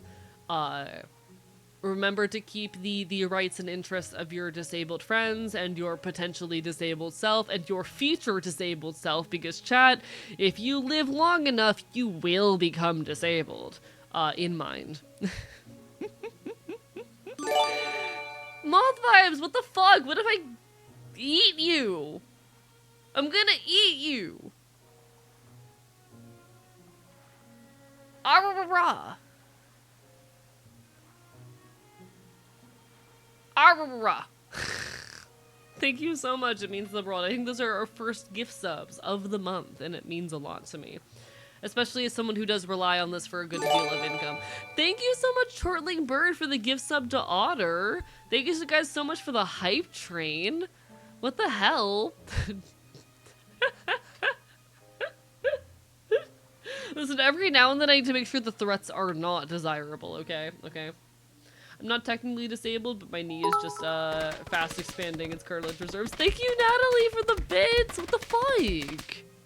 Queers must thrive, queers must thrive. Chat, all marginalized people. Chat, if you are marginalized in any way, I don't care what particular way you may be marginalized. If you are marginalized in any way, I am proud of you for continuing to exist and fight. We are in this shit together. Hello, smoke detector alarm. Beep. Beep.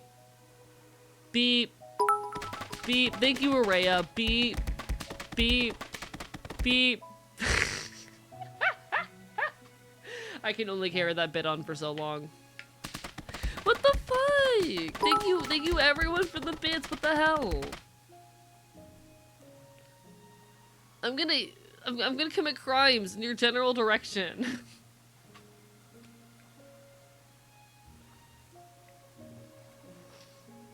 No one is free until everyone is free. Indeed, indeed.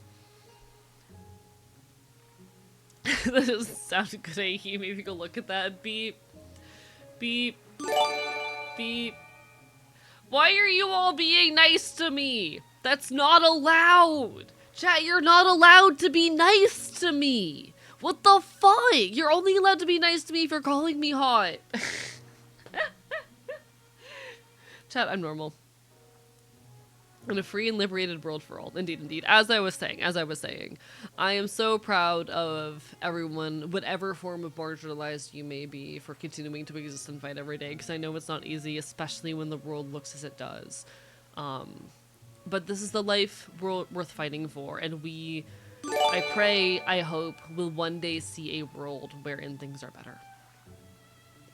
I know I, for one, will not stop fighting until that day comes. Take care, folks. I say, still going to be here. Araya, you get some rest. Also, thank you for the text to AE from Nico. Beep. Beep. Beep. Beep.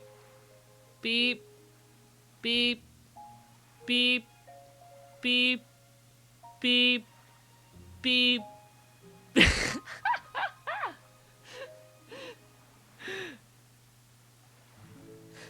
He is so hot and cool and an inspiration to us all. I try. I'm just a little guy. Chat, I'm trying my best. I'm just a little guy. Hello, Bean Bun Bun Bean. How are you doing tonight? Aurora.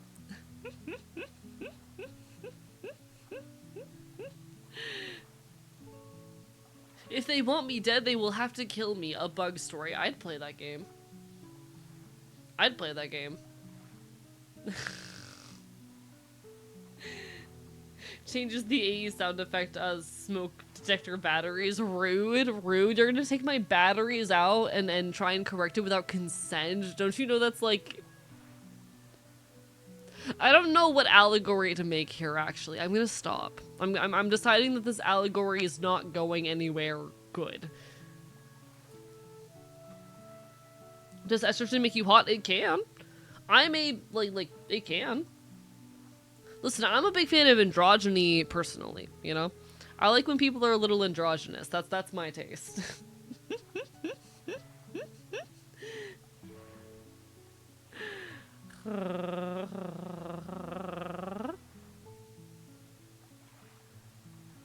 Had to pull the brakes on and get another joke. Oh no? Oh no. Oh, fear. No. We're being silly with it. We're getting silly with it tonight, chat. I am currently tipsy. I'm currently a tiny bit beyond tipsy. But I'm a very comfortable level of inebriated, and I'm drinking electrolytes. I love electrolytes. They make me happy. Hello, Roxy. This is my scuffed model. It's very funny, given I've always had this model. It's just a little optional thing that pops up every now and then. I promise I'm still hot.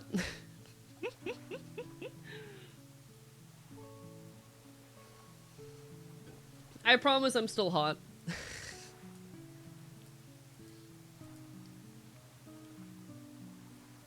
The real rare AEs. The real rare stuff is the icon. Exactly. It is so funny to me, because sometimes, chat, I'll peek at, like, the VODs of the icon streams.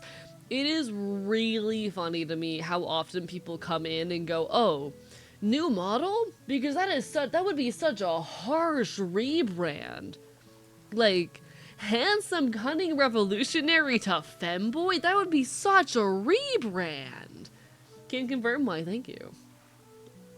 Agreed on androgyny. My physical form resists androgyny, but my style doesn't. I think androgyny is very attractive and very fun. I enjoy, like my taste is any man with the slightest hint of femininity and women who look like they could hit me, they could beat me up in the mosh pit. And also, like, most non-binary people, you know? You know? My taste is any man with the slightest bit of femininity, woman who could beat my ass in a mosh pit, and most non-binary people. My goal is to be as androgynous as possible. I hope you get there. I currently exist in the space where it's like a pretty 50-50 to how people gender me, and I find it a very fun space to exist in. I quite enjoy being in that range where, like, people double take when they try to gender me a lot of the time. It's nice. Especially when I'm, like, in more progressive cities. Cis people get very uncomfortable staring at me when they're in more progressive cities because they don't want to, like, misgender me. They genuinely want to gender me correctly, but they don't understand what that means. And it's very fun. For the record, Gracie, I do think you're attractive. For the record.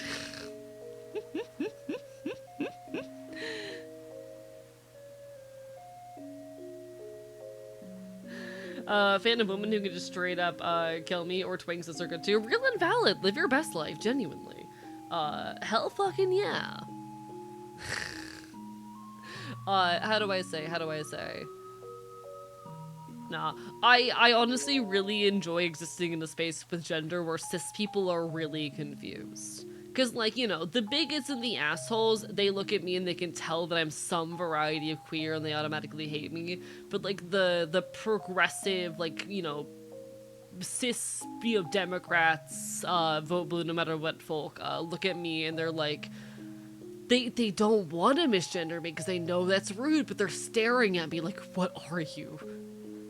I've had multiple, like, adults, well, because I work in an environment where I interact with kids a lot, they will, like, look to their kids And they'll be like, okay, you have a question? Go talk to the... And then they look up and they stare at me in silence.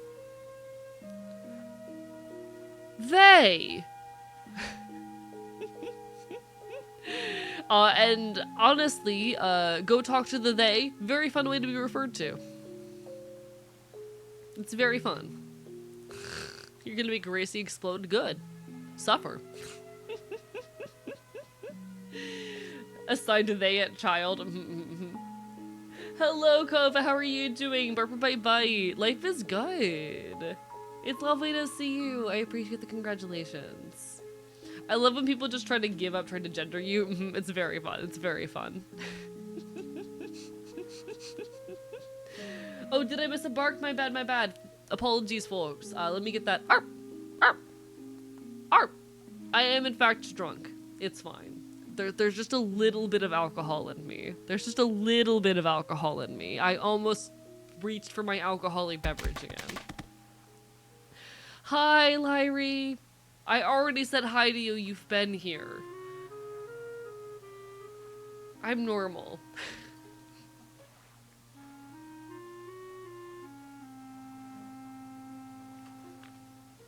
Hello, Pyro. How are you doing tonight? Been in and out. Listen, I'm doing my best, okay? Okay? Okay? Being a streamer is not easy work, y'all. Y'all, okay? AE, there isn't that much, of you to put the alcohol in, you fucking twink. Excuse you, I'm like 135 pounds of twink, okay? Okay? I am a, like 5'10", 135 pound, fucking twink. And I'll beat your ass. I reiterate that I am 5'10". It's never easy, but it has to be less easy when one drives for almost half a day. I'm doing my best.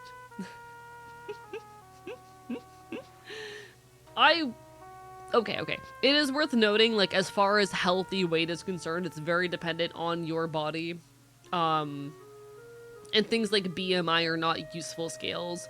I do worry when folks are, like, underweight as compared to, you know, BMI goes, just because, like, being underweight is a lot more dangerous than being overweight. Just throwing that out there. Chad, if you're underweight, get that checked out, because that can cause a lot of problems. I can tell you firsthand that it caused some very severe issues with, like, my mood. It very much worsened existing health conditions. Please take care of yourselves, okay? That said. It is very individual. And also very dependent on your height. Eating is hard, this is true. HRT helped so much with me for that, though. Like, starting HRT, before I started HRT chat, I was 112 pounds. Bear in mind, 135 is about, like, the bare minimum healthy weight for my height, according to BMI. So I was pretty severely underweight, and being at a healthy weight for the first time in a long time has been very nice. It also made me realize that a lot of my health issues had deeper causes. Never felt worse than when I'm looking really lean. Lacking fat makes you a little crazy. Like, bear in mind, when I was 112 pounds, I was like 10% body fat. That's not good. Below like 14% body fat, it's considered professional athlete levels. That is professional athlete levels.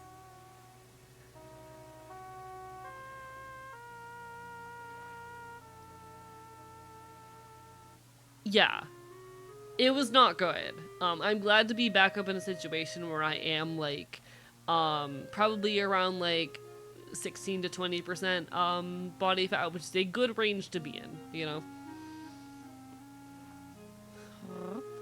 Better about it, but lately slip up sometimes easily, still way too small for my height. Hey, it's a thing to work on. I would recommend working on it, but please take care of yourselves, okay? Being underweight can cause a lot of problems.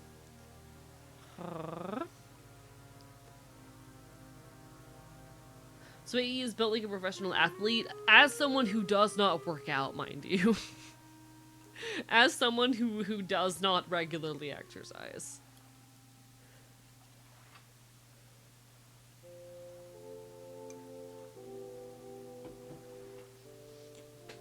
Chat, self-care. And, you know, that's gonna look different for everyone, but, like, take care of your body. It is really, really easy for, like, being underweight to exacerbate a lot of health issues.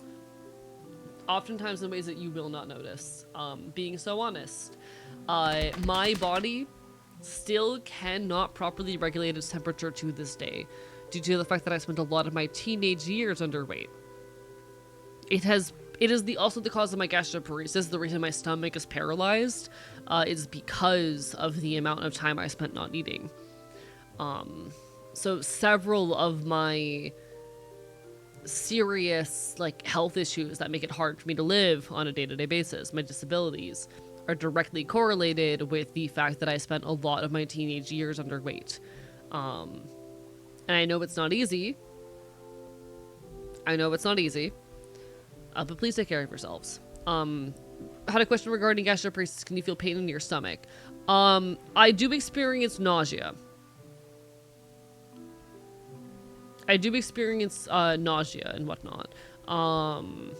Like, the nerves as far as okay, you don't feel pain inside of your stomach. You do not have neurons inside your stomach that are experiencing pain, but you have neurons in the nearby area that will, like, feel when there is abnormal activity and make you feel pain, which is what nausea is. I will still experience nausea very frequently. But, you know.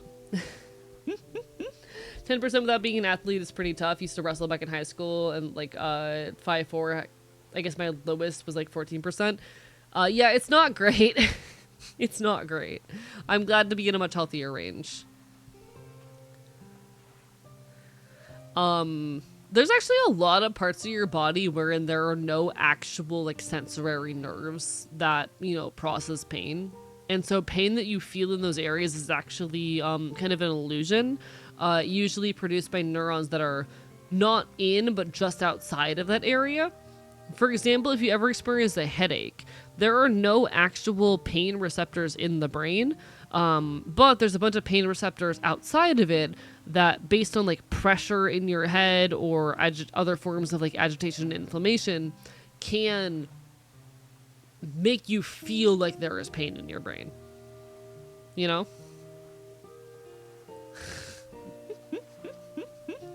How do you measure body fat percentage? There are certain scales where they basically pass a very weak electrical signal through your body. Or rather, yeah, it's basically using electrodes to measure your body, and based off how it passes through your body, they're able to estimate what percentage of you is made of different materials. I don't know the details of it, but it's a thing.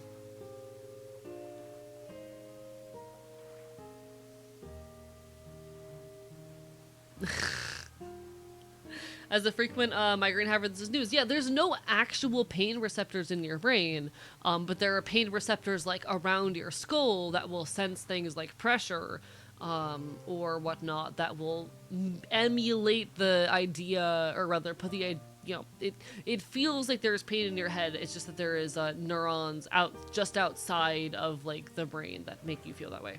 It's a whole thing.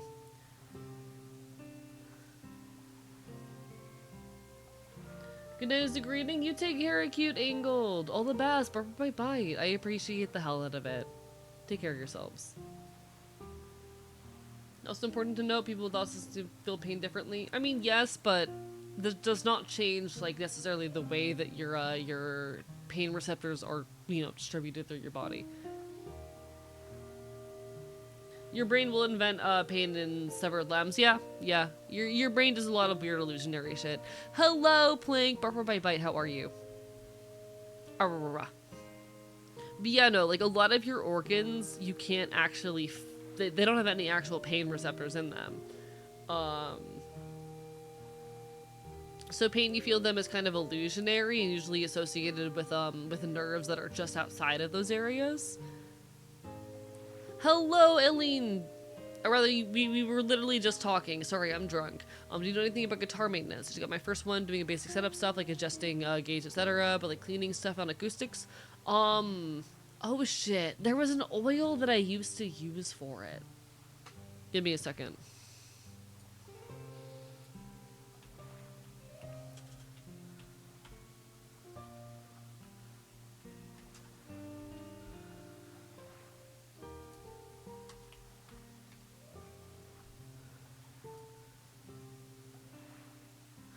Fascinating.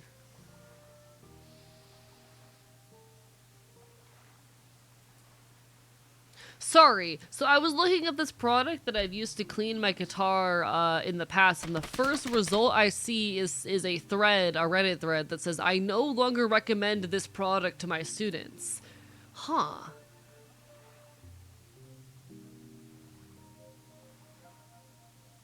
Huh. Essentially though, like using... It's gonna depend on like what kind of finish your guitar has, but some kind of oil to like clean the fretboard can be useful. As far as strings, you just replace your strings every few months. Those you're gonna need to replace every few months. But like some kind of oil is good for just like, you know, keeping everything in good condition. I used to play French horn. And so I had a lot of blue juice on hand, and the blue juice, it's basically an oil. It's basically just an oil for cleaning like the valves of instruments, and it also, like, the exact same substance can be used to clean like the fretboard of a guitar and to clean the handles. Yeah, I used to play French horn. It's like the exact same chemical, but I happen to have blue juice on hand. It's a petroleum product. But apparently there's also some confusion about whether or not it should be used. That said, like, you're gonna want to use some form of oil. I would do some specific research on like what's good for guitars, because I just use that because of what I had on hand. But I think like a petroleum-based oil tends to be a smart option.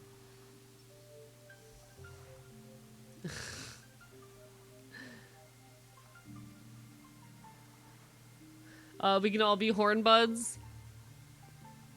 Phrasing right there. Phrasing.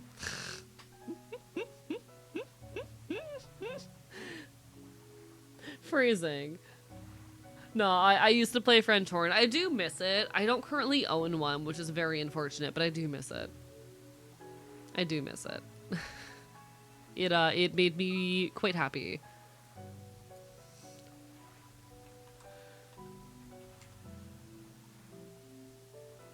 My ex used lemon oil in her baths. Yeah, I've heard about lemon oil being used as well. Not like some kind of oil to clean, particularly like the fretboard and the little turny bits at the top, whatever the fuck they're called. And then you're gonna want to use like a microfiber cloth in order to wipe any issues away. Just because the dog got horns doesn't mean the dog is horny. I feel like calling someone a horn bud is the equivalent of calling them a fuck buddy. I'm sorry. I'm sorry. I feel like that's equivalent. I'm using lemon oil on my largemouth bass.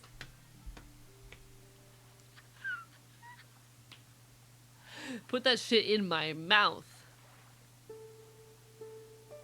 Teehee. Put that shit in my mouth.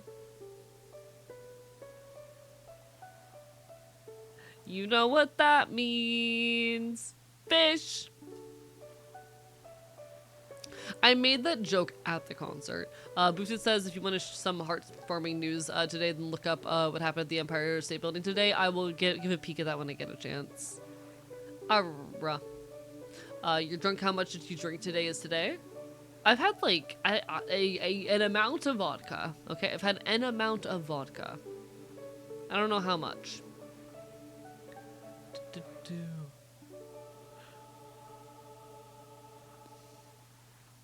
Or I'm catching up with chat really quick. Yeah, French horn is a very pretty instrument. I did enjoy it a lot, and I miss it. I just don't currently own one. Instruments are very cool. Put a French horn on the throne? That's so expensive! They're so expensive. What, you don't want to be horn buds? Nothing wrong with getting your horn on with your best buds, eh?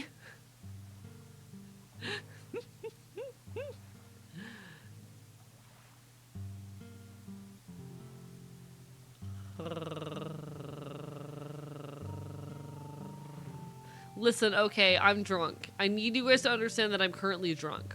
Alright, alright, alright. I need you to understand that there is alcohol in me.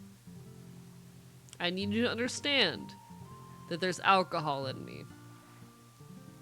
A good French horn is going to be like at least a couple $100. Mine cost like $700 used when I got out in high school.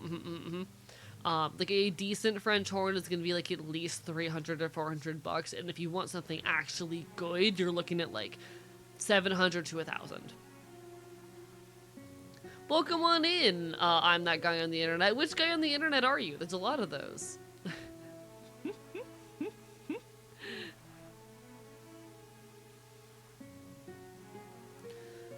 300 for like a cheap one, you know?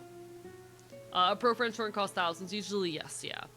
Oh, I'm trying to remember what brand my horn was, because it was a good one. It was a reputable brand. Give me a second.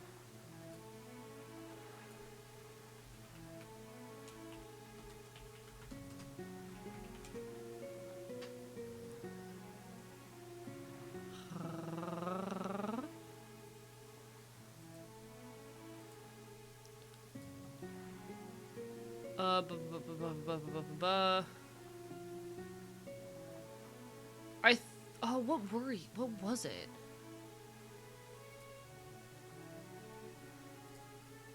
It was like, it was a good one. It was a pretty old one too.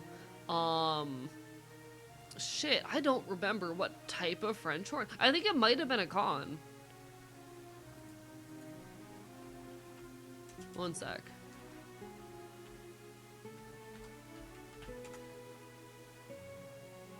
I think it might have been a con, but like a relatively cheap one. It was like a damaged con, relatively old. But it was not cheap. You will never find a French horn under 500 doesn't thrash from experience. Yeah, unfortunately.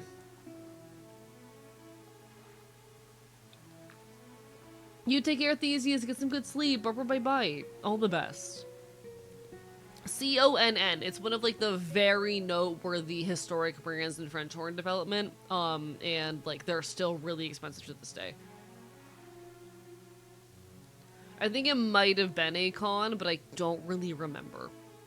But it was like pretty badly damaged and dented. So, you know, it wasn't cheap, but for something of the brand, it was relatively affordable.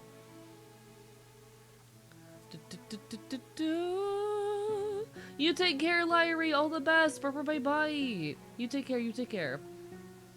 I know mine. Give me a second.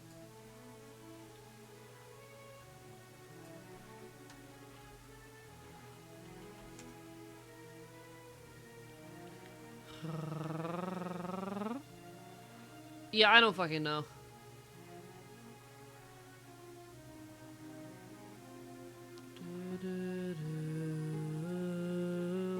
I'd have to see if I can get a hold of it someday. It's great that we can bond over being Horde Buds AE, you know, I really appreciate it. I'm going to stab you with a knife. I'm gonna stab you with a knife. No, instruments are really expensive. I'm pretty sure there's over $1,000 worth of instruments in this apartment. I can tell you for a fact that there's $1,000 worth of sound equipment in this room. Fucking, oh my god, anything relating to like music production is so expensive. Gonna say this is a chill place, queer friendly, match to match drink time. Hell fucking yeah, I'm glad to hear it. I try to be a very chill, like leftist, queer orientated community. I'm trans, I'm punk, I'm an anarchist, and I try to keep this a space that reflects those values and make it a comfortable, safe place for as many people as possible. Because we deserve more spaces wherein we can loudly be ourselves, wherein we can celebrate, where we can engage with like-minded folk. And I love talking about the issues that impact our communities. I'm very passionate about, you know, about leftism and about queer rights and about philosophy and all this shit. I'm usually a bit better put together than this, honestly, but I did drive 8 fucking hours today. It was worth it, though. Who reminds me of my tool collection, it's easily like 30k in tools. I believe it. I believe it. I was really good at French horn in high school. Unfortunately, I'm washed now. Yeah, same. I have not touched it at this point in years. I would not have touched French horn at this point since I was like 16, probably. Don't forget. What do you mean? What am I not forgetting? What am I not forgetting? 3/4 of the way through vodka and lemonade syrup flavored water because you influenced me. Teehee. Suffer. Suffer. You take care, Jazz, as well. Barber by Bite. You take care. Just spent a lot of money on work boots. I bet that shit was expensive. Yeah. My sound equipment is very expensive. The microphone that I'm currently talking into, chat, is a $400 microphone. 400. And it is something that I could only afford because y'all fundraised for it. And it means the world to me that I get to sound good now. Found myself questioning the values of the streamers I watch and not knowing at all what they believe, which is fine, I guess, sometimes, but I'm on the hunt for more places that I know are safe in line with me personally. I agree. Like, I understand that a lot of content creators do not want to talk about politics. Very often this art serves as escapism. But I think we can still have spaces that are comfy and full of hope while also being willing to say shit like fuck ICE, you know? And especially things like, you know, trans rights. Any creator who is not willing to, at minimum, affirm that trans people are welcome in their spaces and deserve rights is not someone who, like, I am comfortable supporting, admittedly, at this rate. Anyone to whom the choice to say that, like, trans rights are human rights is too uncomfy for their community, that says too much about them for my comfort. But I understand that a lot of creators don't want to get into the nitty-gritty of shit. I understand that a lot of people value their escapism and want to just kind of chill and hang out. I think it is, however, possible for us to have conversations about politics and about current events and about human rights without it having to be heavy and hopeless. One of my core focuses, especially in my stream content, is to be able to have conversations about these serious, important things while still maintaining a sense of hope. While focusing on community action, while focusing on the fact that things can and will get better. That fascism is a thing we can fight back against. I know very often when you look at the state of the world, it's easy to feel dread, but it doesn't have to be dreadful. It doesn't have to be. The lion Loki does dip into politics while being the copious bald egg of all time, and I appreciate books like that, genuinely. I'm very open about being an anarchist, and that does not mean that you have to be an anarchist to engage in my space. So long as we agree on the cores that, like, trans rights are human rights and like fuck ICE and shit like that, we're good, you know. I don't expect everyone in my space to be as radical as I am, but I try to talk as openly as I can about the things I believe in, because I think there is value in having spaces wherein this stuff doesn't have to be dreadful all the time. Enjoy your progesterone boof dip, or bye bye. Enjoy it. I hope you have a wonderful rest of your evening.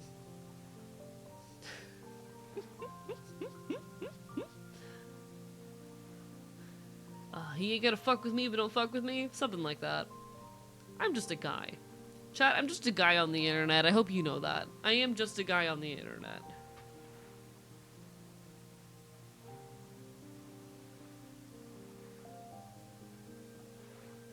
Have a wonderful rest of your evening. Personally, I think a creator prioritizing their audience's escapism over giving attention to social justice and active violence, it's something that certainly makes me uncomfortable, but also when we're so inundated with too much information all the time, I can understand the desire to have a moment to escape, you know?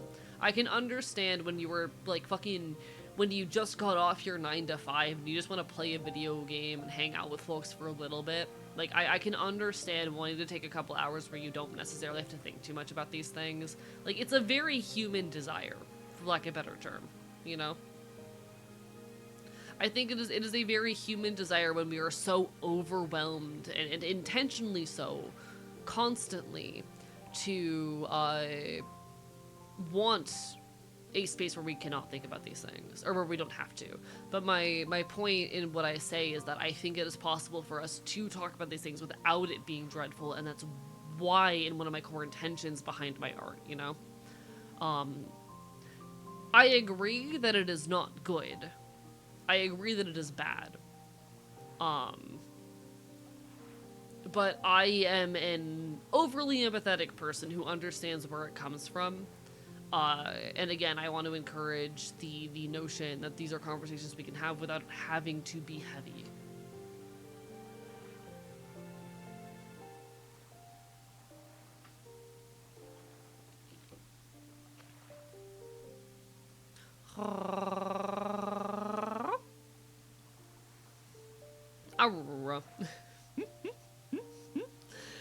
The escapism is reasonable, but some people spend too much time on it. Yeah, I agree with that. Like, fucking, I know I need my moments where I shut off. Like, for me, when I go to a music festival or when I'm at a show, I try to take this to be opportunities where I'm, like, as little online as possible, because, God, we need to fucking not engage. Like, okay. We were never, how do I say?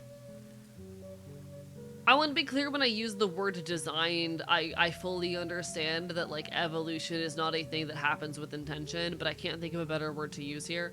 The human brain is not designed to be inundated with as much information and access to others as we currently have, you know?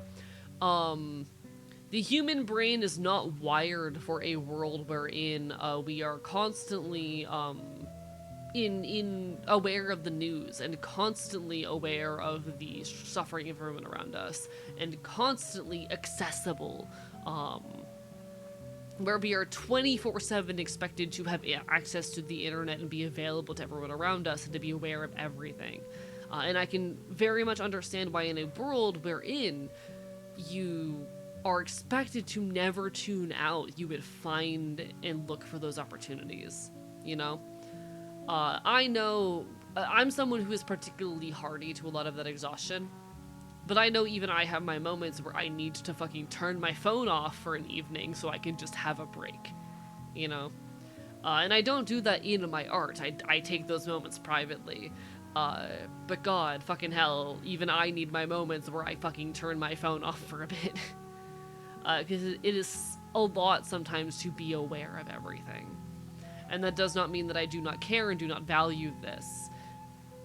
But there is so much happening constantly. Like, for me, going on this trip I just did, I kind of intentionally tried to not be in the loop while I was off in Atlanta, because I was already doing a lot, having to travel and whatnot. So yeah, I don't really know much about what's happened in politics the last few days. I'll be dead ass with you. I don't know. We need our moments here and there, is what I mean to say. I do believe there's an over-reliance on escapism in this day and age. But I also think part of that over-reliance on escapism speaks to the fact that we are so over-inundated constantly, and to the intentional efforts to leave us exhausted. I struggle to fault people for being exhausted. And I hope those people are still fighting in their own fucking ways. Again, it's why I focus so heavily on hope. It's why I focus so heavily on hope. Because so often people associate politics with nothing but dread. So often people associate politics with nothing but feeling like shit. And so I want to build a space where in politics can be about more than just feeling like shit. It's hard to revolt against your betters when you're constantly tired, yeah.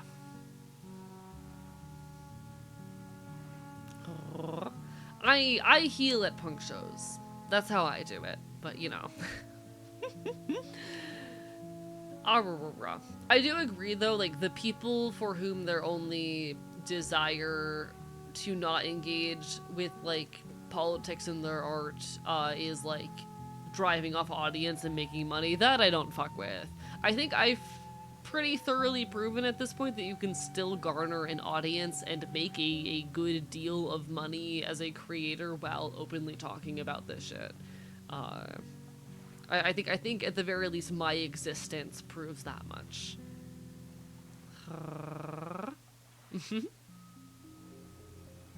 Bark, bark, bite, bite. You know, sometimes a guy just needs to fucking bite someone. Sometimes a guy just needs to fucking bite someone. I'm normal.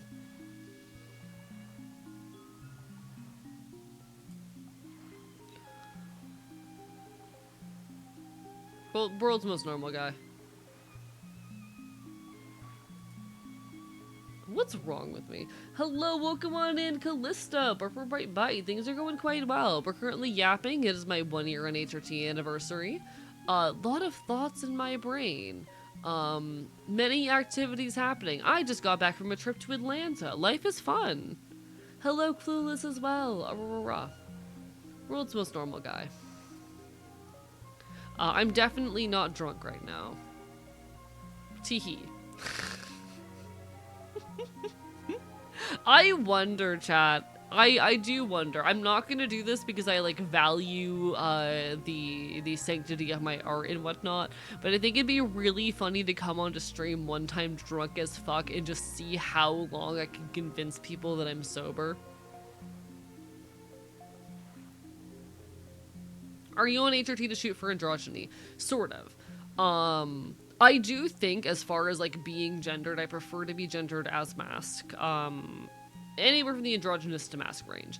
But like my goal in my own body is definitely an androgynous zone. In starting HRT, the primary things I'm interested in are lowering my voice to an extent that I'm happy with. Also a fan of bottom growth. I will say I do enjoy the bottom growth. I am a fan. It's been fun. I am going to be on HRT until I am happy with myself and with the state of my body. And at that point, it's very likely that I'll decide to take a break. And maybe that break will be a month, maybe that break will be indefinite. I'm very okay with the idea that transition is a thing that I can take at my own pace, and I'm very privileged to be in a position to do so. You know? I find a lot of fulfillment in allowing my transition to be this extremely self-guided and moderated process. So I would say, like, yeah, I am on HRT with the eventual goal of androgyny, in a sense. But also... gender's a fuck. Gender is a fuck. I will find the point where I'm happy. That is something that I will determine on my own one of these days.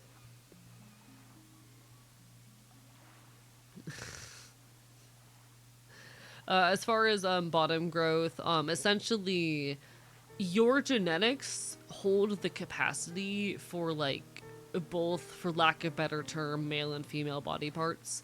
That shit's just kind of coded into your DNA. The traits of like, you know, sexed body parts are not actually on the sex chromosome. So, you know, the information to how to develop boobs or how to have a dick, those things are not, you know, on the sex chromosomes. Those are elsewhere in your DNA, and everyone has them. So when you take HRT, your body goes, well, shit, we have this hormone in our body, and that hormone is signaling to start producing these body parts, and we have the genetic capacity to develop those. So the body starts doing it. You start estradiol, and your body's like, well, shit, we have the genes to produce boobs, have at. And you start testosterone, your body goes, well, the genes for how a dick looks are in here, and so it looks at the fucking genitals, and it's like, well, we'll see what we can do with what we're working with. And it essentially causes the clitoris to elongate, and for the nerve endings within it to rearrange in a way that, like, more heavily resembles a penis. You know?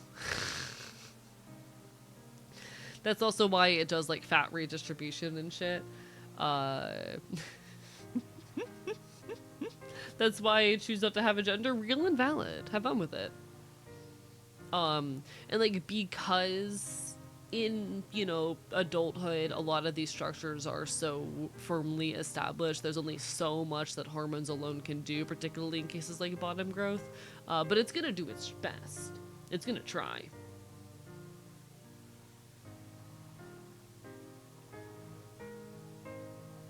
Does the ass change? So that's just gonna be a case of fat redistribution. So like, yeah, if you're on estradiol, like, fat redistribution is just gonna go to your hips, it's gonna go to your ass, it's gonna go to your tits.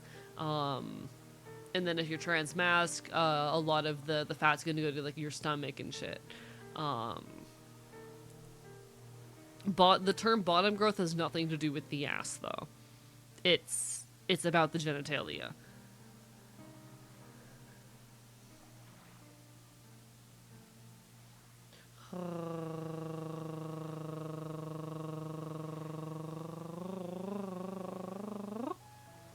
Hello, Yazzie. Welcome on in. Bye bye.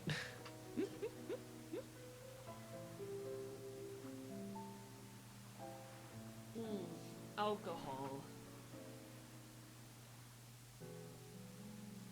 Yes, very good point from Kefir here. Yeah, when it comes to fat redistribution from HRT, it is only new fat. It does not impact fat that's already on your body. If you are looking for those effects and you're struggling to find them on HRT, what you need to do is bulk and consume a lot of food, and then you can cut later. But, you know.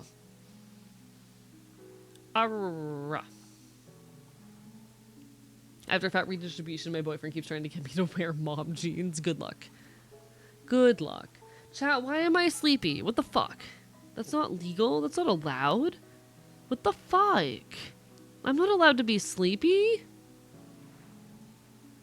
Killing you.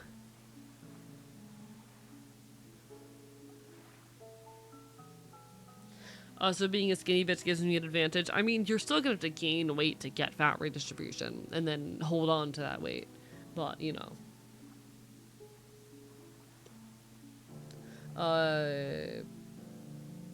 Booked a personal trainer once and told him I wanted to build muscle, and he would not let us continue until I said lose weight. Kill him with a gun.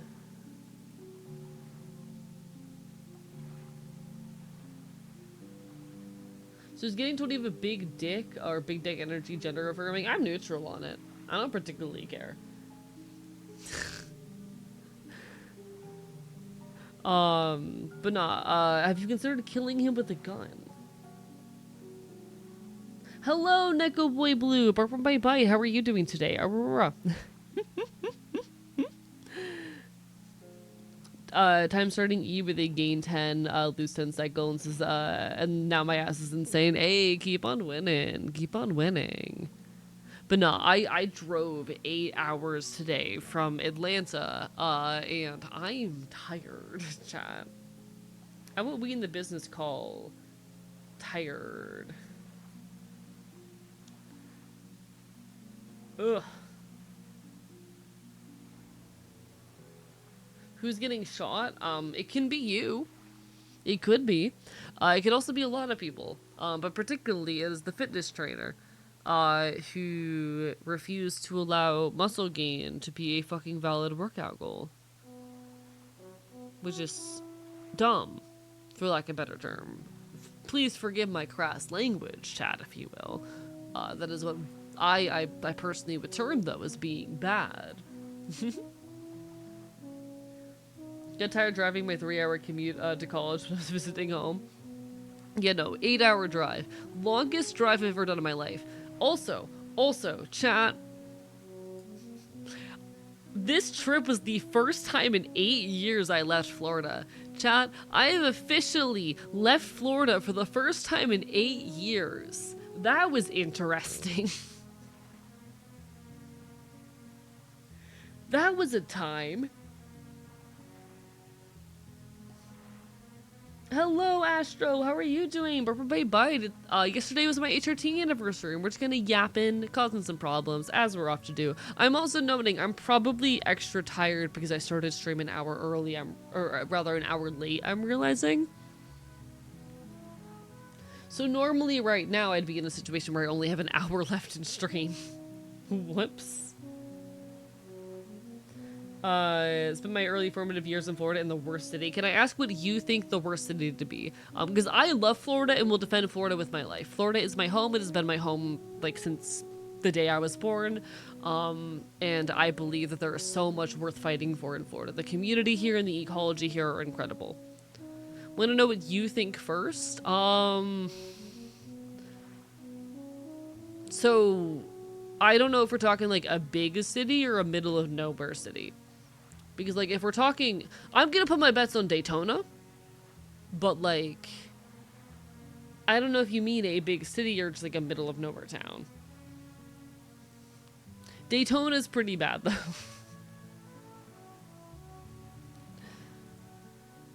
People in Canada know this city, huh? There's only 2 cities that people outside of Florida know in Florida, and those are Orlando and Miami.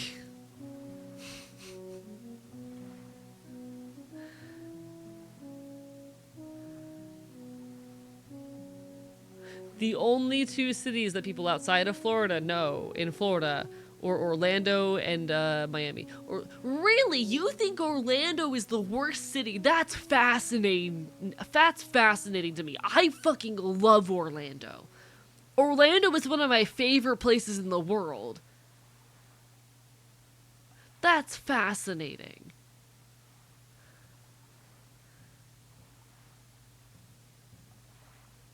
No, I love Orlando. What the fuck?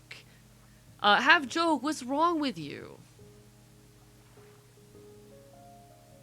Yeah, I fucking love Orlando. If you stick out of the touristy areas, there's so much incredible shit happening there. Orlando has an incredible DIY music scene. There's so much DIY and punk music happening in Orlando. It is a really, really, really fun place with a lot of, like, pop culture. There's so much as well, like, art happening in Orlando. I love Orlando. How do I say? The touristy parts of the city, don't get me wrong, suck ass, and I-4 is fucking miserable. The city of Orlando, unfortunately, is very much built with tourists in mind over the, like, actual people who live there, which can make getting around miserable. But, like, you know, the actual, like, Orlando, downtown Orlando is really, really cool.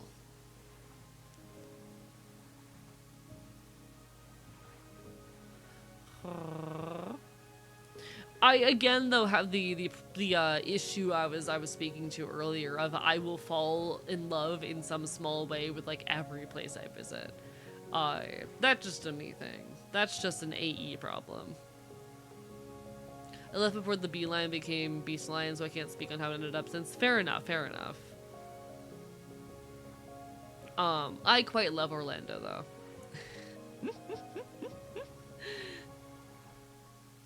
Mills Avenue, my beloved. God, Mills Avenue, the Mills district in Orlando was, like, the coolest fucking place ever.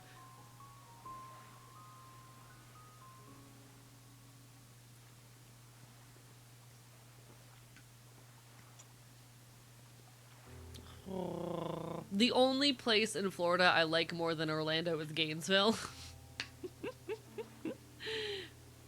Indeed, indeed. My patches are currently out of stock. I'm gonna be printing more soon. I'm gonna be printing more this month, but they're still on patches. Having to live in a tourist trap city, but I imagine it's some of the worst shit ever. I'm glad that it's kind of segmented off. But yeah, no, it's I don't like dealing with tourists. And it is pretty bad that the city is like built with tourists in mind over like the actual people who live in Orlando.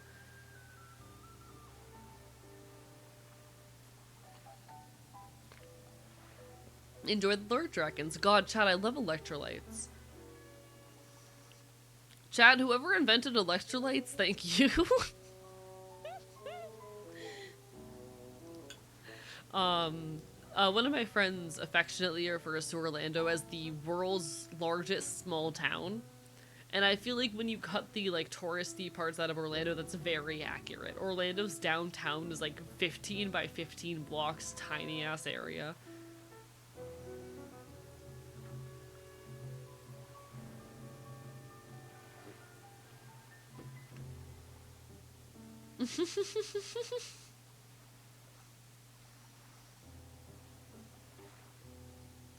Chat, big electrolyte enjoyer.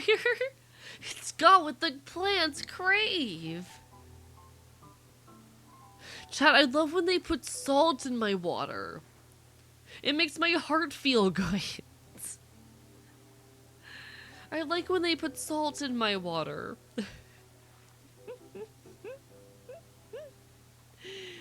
Chat, what if I'm just a plant? Chat, what if I'm secretly just a plant? What would you do? What if I'm just a fucking... Chat, houseplant arc. Chat, houseplant arc. I'm on my houseplant arc. I needed to get with the program. You understand.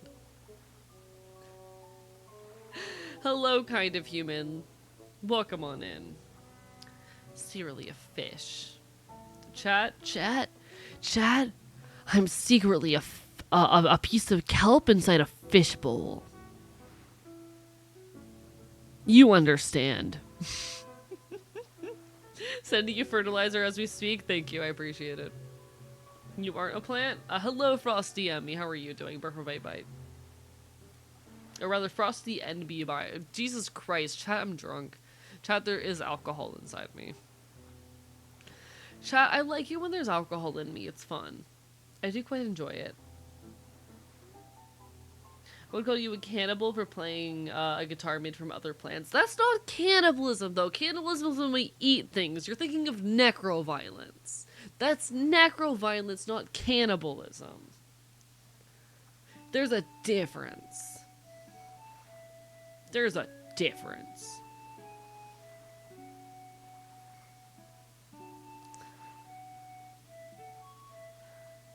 Yap yap language cringe. Yap yap, you're cringe. Have you considered that you are cringe? You're the cringe one. Deal with it. Fuck you. Really surprised how you got me entering in every time. How do I say this? I keep my laptop right in the edge of my vision constantly when I'm live. And so every time chat updates, my eyes like flicker over. And so I do catch roughly like 70% of messages. You know? You can technically commit cannibalism without anyone dying. True. I love cannibalism. How long have you been sitting on this information? I quite literally made a video essay talking about necropolitics. I love necropolitics. I really like necropolitics, actually. I've been studying it in some capacity since like 2021, before I started VTubing. Your eyes flicker over. Big stretch.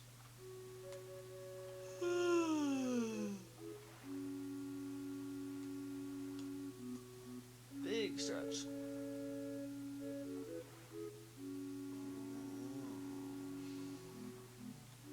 Chat, why am I sleepy? What the fuck is this? Good video. By the way, thank you. Please put yourself first and foremost, though. Really like your video essays? I'm glad. I put a lot of work into them. That's something that I quite enjoy making and that I'm glad that people enjoy consuming. I want to keep making cool art. I want to keep talking about this kind of shit. I value being, for lack of a better term, a political commentator. I find it quite fun, actually. Rah. I do hate that I'm starting to get sleepy, though.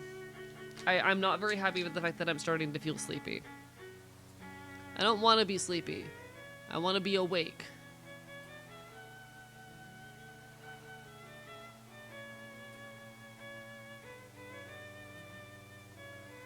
Being sleepy sucks, chat.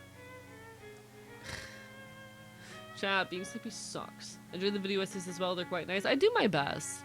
I try to talk about, like, important subjects in a manner that is simultaneously accessible and, interesting and entertaining, you know? There is something... I don't know. I like philosophy. I like talking. I like yapping. I don't like writing as much, but I'm working on getting better at it. Listen, I'm just a sleepy little guy, and I'm mad about it. I don't know if I'm going to be able to make it to 6 hours tonight, being perfectly honest. I might cut it at 5, just because that's my normal end time. I had to start an hour late on account of the AC being out earlier. And I needed some time. Because, chat, when I walked in today, it was over 100 degrees in here. Had to get the AC back up and running. But by the time I started stream, the temperature was down to 80. But even 80 Fahrenheit is hot. I'm glad that we are cold now. I'm glad that I am not, like, you know, dying of heat stroke anymore. But, I might end at the 5-hour mark just because I am sleepy. Spent like 15 hours driving, last 48 hours, it makes sense you'd be sleepy. Okay, but killing you. A is a Floridian. What do you think room temperature is? 72. 72 Fahrenheit. My comfortable temperature is 72 Fahrenheit.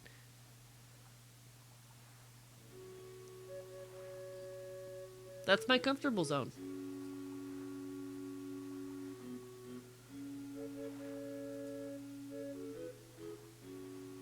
When it gets colder than like 65, I start to like genuinely feel really rough and struggle to function. I actually start to struggle to function under like 68, what am I saying?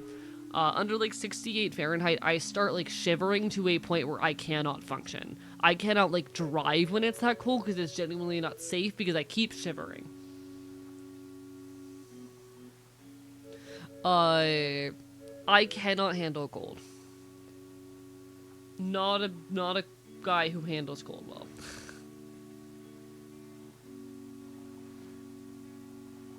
AE cold-blooded confirmed. Yes, this is true. I'm very good with heat though. I handle heat quite fine. 80 is my comfortable. Like my comfortable range of temperature is like 65 to 80. Anything in that range I'm fine in. Anything outside of that range I start dying very quickly. Sure you saw it for yourself. Hey, that's how it goes. AE the hypersexual handles heat while I see fuck you. Literally polar opposite, love the cold, hate the heat. I cannot handle cold. So the reason I can't handle cold is actually to do with like physical illness. My body's ability to regulate its own temperature is basically shut off. I spent so much of my teenage years underweight that my body just like doesn't do the temperature thing anymore. Which is not great. That's what we in the business chat call a bit of an issue.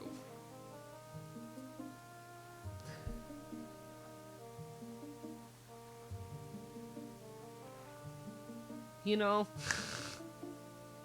My body does not like temperature regulation, so like when it starts to get cold, I very quickly perish. Not a big fan. Does it mean you don't sweat? so I sweat, but my body, like, doesn't produce warmth. So, like, I'll be under blankets and wearing layers, and my body does not produce heat. It does not matter how many blankets I have on me or how long I am wearing them, my body will not produce an adequate amount of heat to keep myself warm. The shivering and shit like that is an effort to, like, try and make the body heat up by moving it rapidly, because that's all my body knows how to do anymore.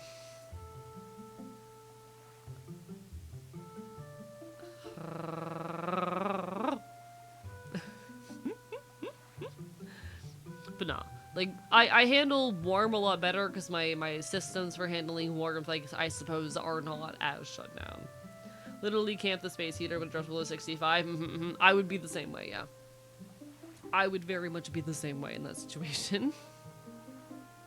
I've been struggling a lot with the winters where I am now, because, like, the winters where I currently live are meaningfully colder than where I grew up.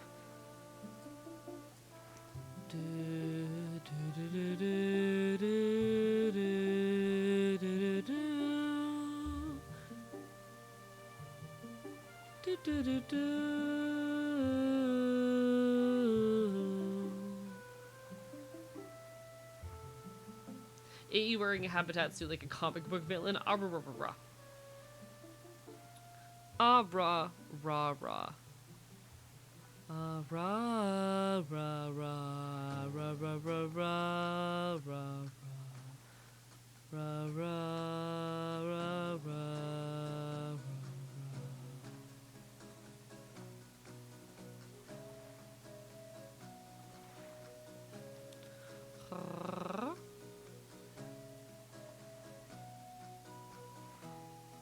I'm normal.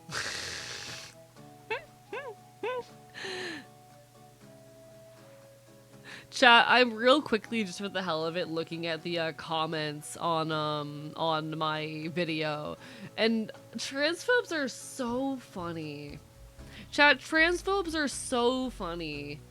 Why do they think a one-word comment that just reads cringe is going to hurt me? Oh shit.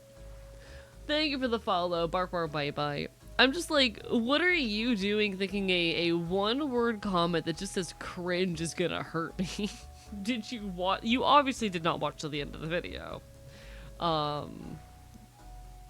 If my gender bothers you, good. Like, genuinely. Part of, like, my identity, especially as a punk, if my gender bothers you, good. If the way that I navigate and express my gender bothers you, I'm winning. If you look at me and hear me and see the ways in which I approach transition and expression and think it's weird or feel uncomfortable or feel insecure or think that I'm doing something wrong, good. That's the good. Mission accomplished. I've done my job.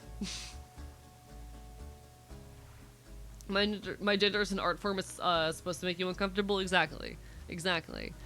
I want to confuse you. I want to fucking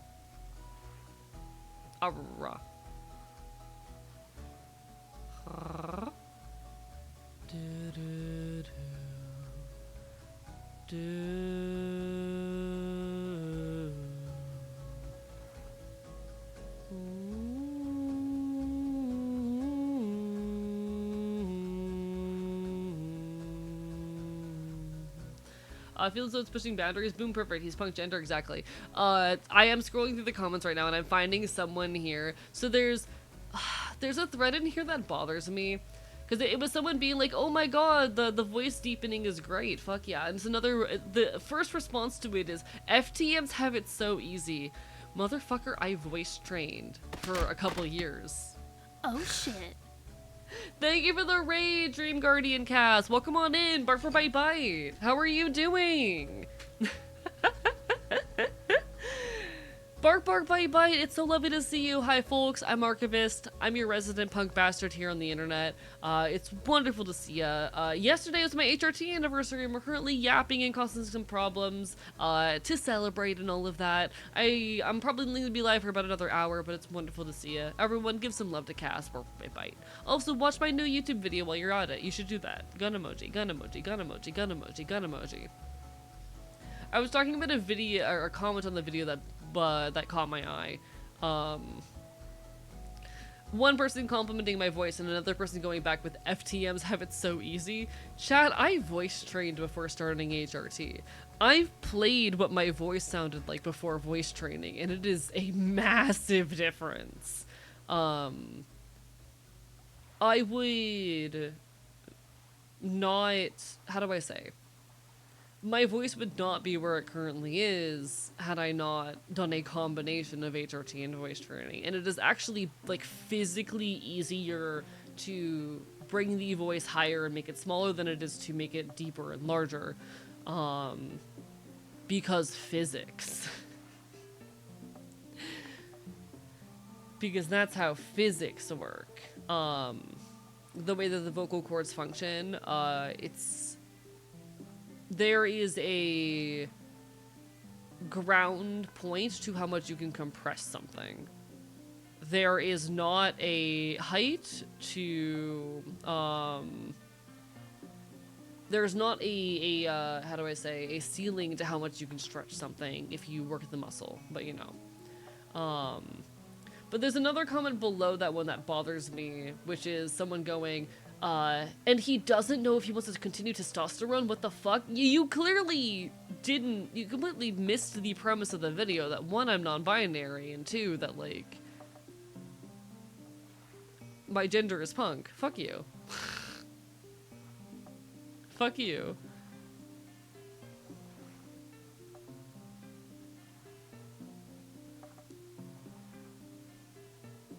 People are fucking weird.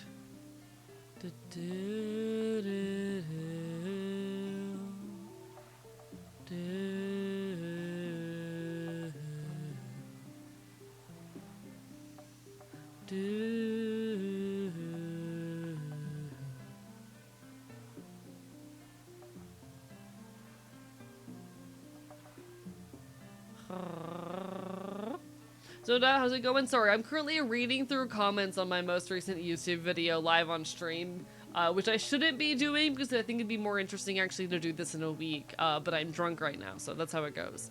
That's how it goes. Bark bite bite. Bark bite bite.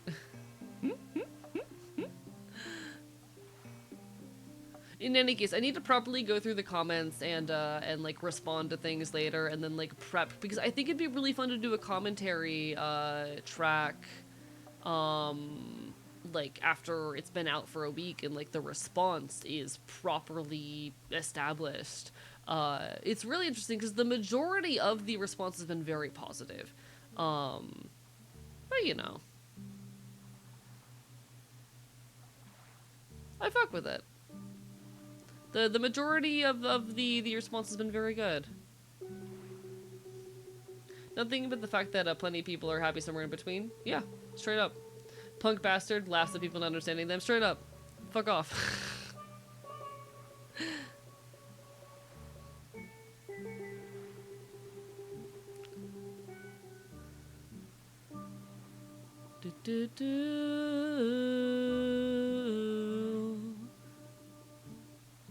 Alright, I need to not be reading this right now, but it is pretty cool to just see the perspectives people have.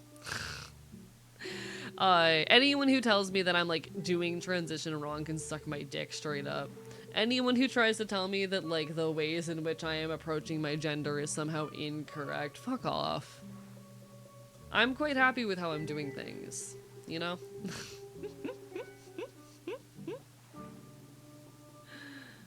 I'm doing gender the way that makes me happy, and I think that that's more than fucking enough.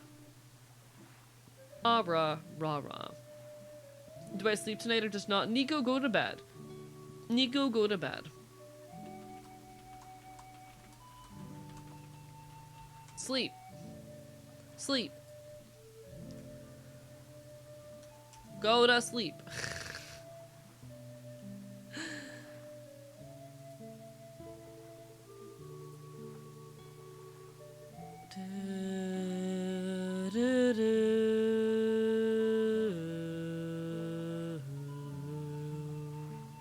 Doing tradition wrong is such an oxymoron. I agree, and that's part of why I made the video, to fuck with people who, like, or to like, I don't know. I kind of want this video to bring up a stir, honestly. Like, I'm gonna be kind of disappointed if this video doesn't have any, like, trans meds complaining about it on Reddit or some shit, you know?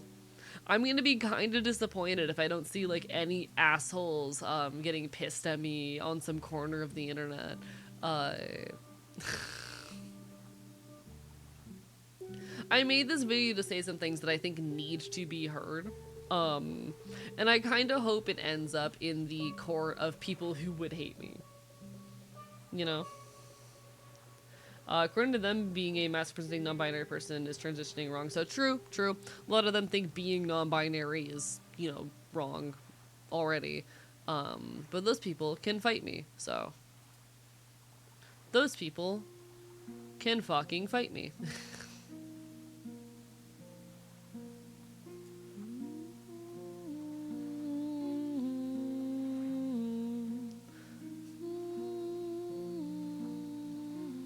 Isn't that like Fortran people? Yes. Who I don't respect, you know. Not a fan of the you know, Fortran folk. They do not have my respect. But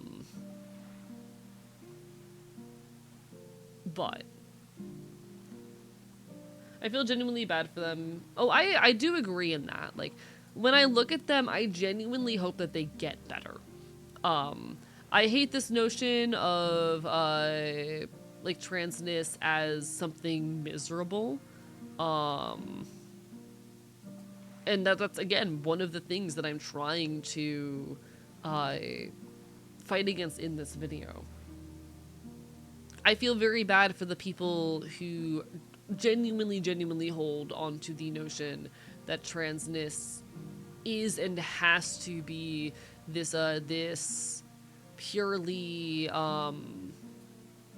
negative experience, that it is not allowed to be at times joyful. And to be clear, that is not to say that we can't talk about the negative elements of the trans experience and about moments of pain, because of course, being trans, there's going to be moments wherein we are frustrated, wherein we feel dysphoria, wherein we may feel hatred towards ourselves. But I believe there is so much value in fighting against that notion. I believe that, like, there is a lot to be gained from trying to stamp that out. I think that there is value in focusing more heavily on our joy. Again, that is not to say that, like, we can't talk about the pain that comes from this. But I don't think we should allow that to become the entire tone through which we discuss and understand transness. I hope they get better, you know? I hope they get better. Hello, Fenry! Barbara by Bite, how are you doing tonight? Lovely to see ya. Ah-rah-rah-rah. What are you up to? Hi. I'm a little bit drunk and tipsy right now. So streams, I'm gonna be honest, like, this has been a very, very casual, low energy kind of stream, but you know what? That's okay. We're allowed those here and there. I'm allowed to have days wherein things are a little bit silly. Days wherein I don't have to be so on top of everything. Suffering in Zomboid, hope you're having fun with it. I have wanted to check that game out, but I'm honestly kind of scared of it, being perfectly honest. It feels intimidating. Or when they try to misrepresent the arguments of you don't need HRT or the gender-affirming thing is to be your gender and act as if we're saying no one should seek those things. It is very frustrating to me how often conversations about how non-normative, you know, trans experiences are valid are morphed into, oh, But like we want HRT and we're struggling to access it, and shouldn't we be more focused on that? Because like I do agree that one of the most important things we can be doing as a community is fighting for the right to proper care and treatment. I do agree that, like, yeah, as a community, our primary concern should be making sure people have access to care and whatnot. But saying trans people who aren't on HRT are valid in no way is the same as saying that our access to HRT is unimportant, and in no way conflicts with a fight towards getting people HRT access. Do you have an interest in comics? I would like to. I'm not sure if I really currently do. Like, comics are a thing that I would like to someday be properly interested in, but I don't have much experience with. But if you have a particular angle through which I might become interested, I am definitely down. If you don't be afraid to play with friends. Way more fun to have friends help you and fill different roles. Noted and appreciated. Not wanting HRT and other forms of gender affirming care isn't entirely due to access. Yes, but a lot of people like. I also okay. I do recognize there are a lot of cases wherein representations of trans people in like media and art can be harmful, and can like lean into stereotypes and caricatures. Don't get me wrong. But I think oftentimes there's also this tendency to attack artists for being willing to depict non-normative trans experiences as well. Like, don't get me wrong, when actual attempts and efforts to caricaturize the trans experience are made, that is a problem. But like, why are we tearing down trans artists for depicting a version of transness that doesn't align with yours, you know? Why are we getting mad at trans artists for depicting the existence of non-binary people or of non-normative trans experiences? Why are we so afraid of that? It bothers me sometimes. Because I recognize the line between those things can be thin at times. But hello, Ian. How are you doing? Recommend reading the Spawn comics. Enjoy them a lot personally. You can read them digitally online for free. Ooh. I do enjoy it when things are free. I am a fan of free things. I'm good today. Glad to hear it. Hell yeah. Yesterday was my 1-year HRT anniversary. Life is good. Oh, thank God. Apologies. You'll forget about the censorship that happens in the media when it comes to queer people in relationships. Something like that.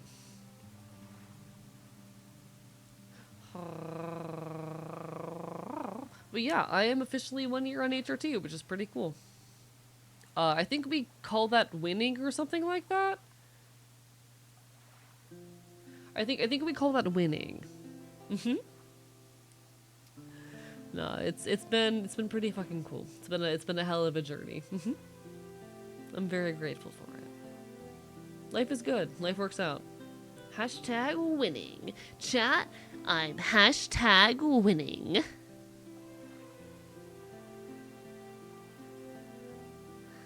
Chat, I'm hashtag winning. Usually find myself more frustrated when I see mainstream media trying to portray trans people, but they miss the point of it entirely, just make the characters entirely personality and trans. Also real and valid. Like, I want to embrace the messiness of the trans experience. Can I tell you something interesting? Feel free. I want to embrace the messiness of like the trans experience. And I kind of reject the notion of like gender as this, how do I say?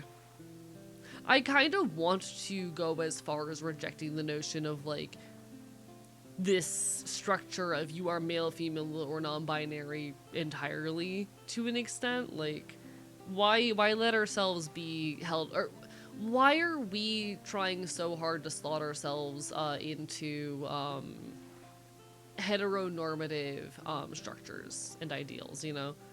I want to like invent new fucking gendered categories. That's what gender as punk kind of is for me. One thing I discovered, I had a birthmark on my right shoulder last Monday. Congratulations on your birthmark on your right shoulder. Congratulations. Good for you. Was casually watching a video a few days ago. Unexpectedly, a very handsome Foss man appeared in the video. Was fun. What video?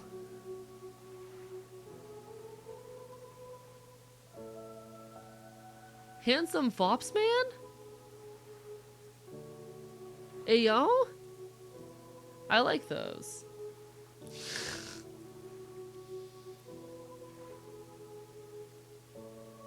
Oh, was it Kat's video? Nice. That was a very, very fun project to work on. Thank you so much to Kat for having me on for that. I had a lot of fun with it. Kat is someone who I greatly admire and was honored for the opportunity to work with, and I hope to work with more in the future, genuinely. Doesn't even know I'm talking about him. I was trying to figure out if you were.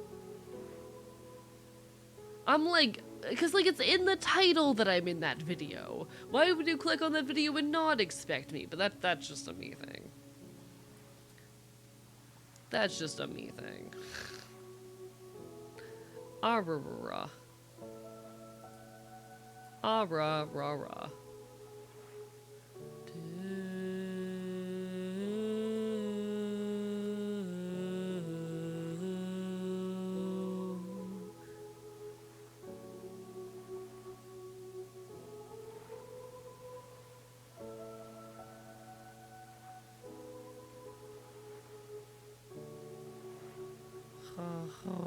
My brain is stewing in molasses. That's how it goes.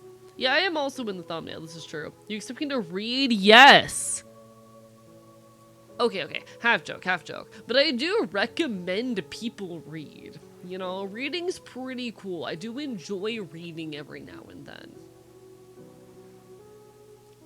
I do quite like reading. I read a lot. Hello, Azu. Oh, Bye. Hey, chat.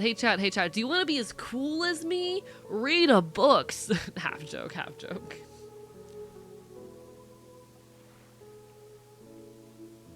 Kat is such an inspiration. She works so hard. Genuinely, like, that kind of work ethic to get a video out every week, I would perish.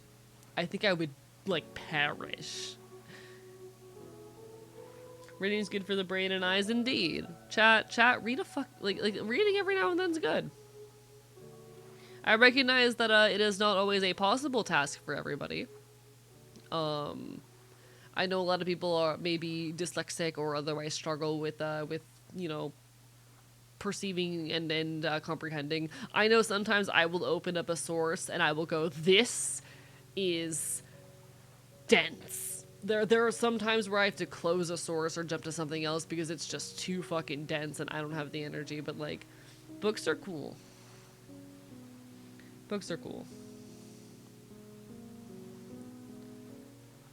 Fun fact, the brain tricks you into thinking. Chat, I've been falling for it. Hello, Barbara, bye. Audiobooks are accessibility? Absolutely, I love my audiobooks. I think my teachers would be genuinely surprised by how much reading I do these days, and I'm proud of you. Honestly, I want to read more.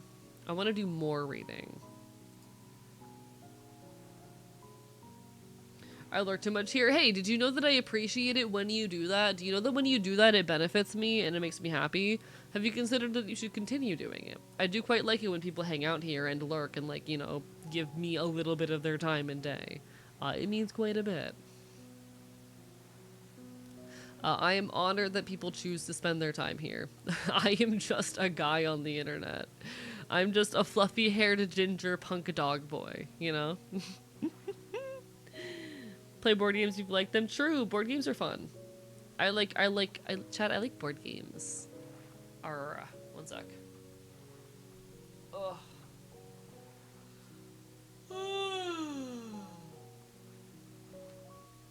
Why am I tired? I'm not hearing enough true. Fenrir, you should be here more. Have you considered spending more of your time here, slash J, slash J, slash silly?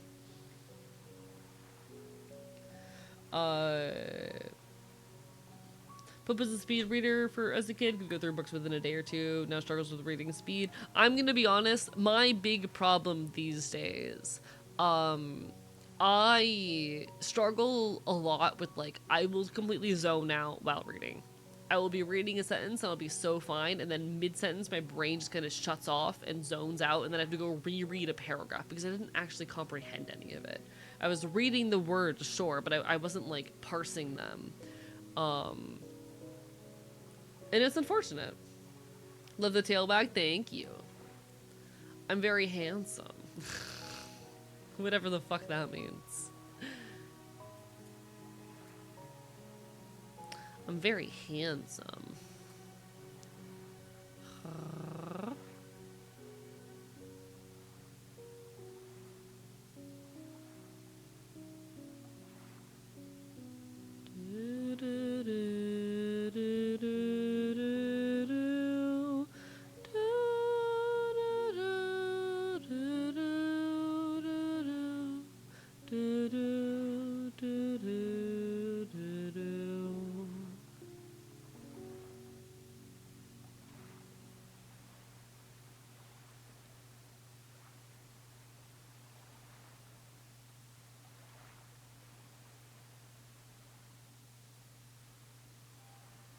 What the fuck's going on with SE pay? Wait, okay, so there's changes with SE pay which may temporarily affect tip processing through credit cards. Okay, I'm going to read that email later. Handsome but chewable. This is the real question. Am I chewable?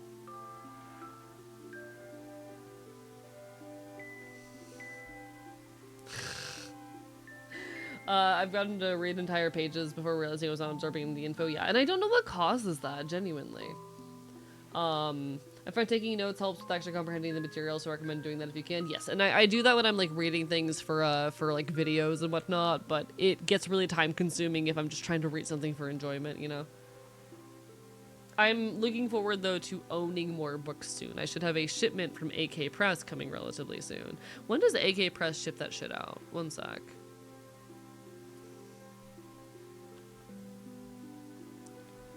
When does AK Press ship that shit?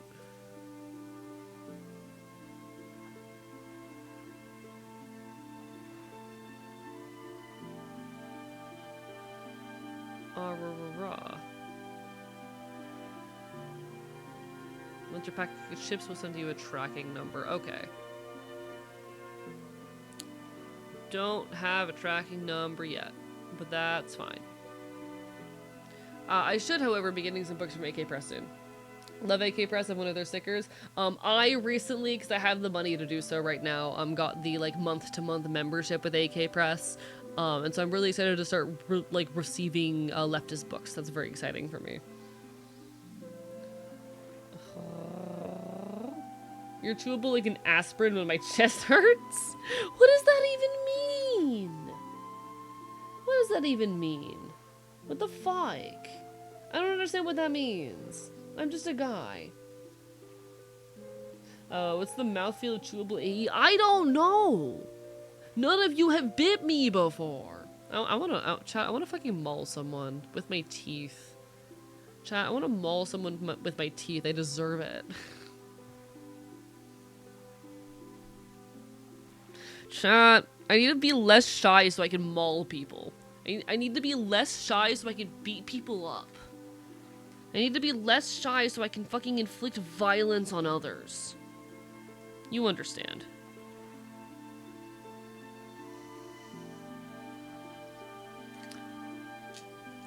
You chew aspirin, we're having a heart attack, so I'm saying you're chewable and spike my heart rate. Got it.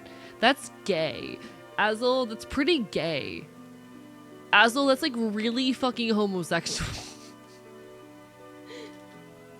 Being shy is the only thing stopping you from violence? Yes.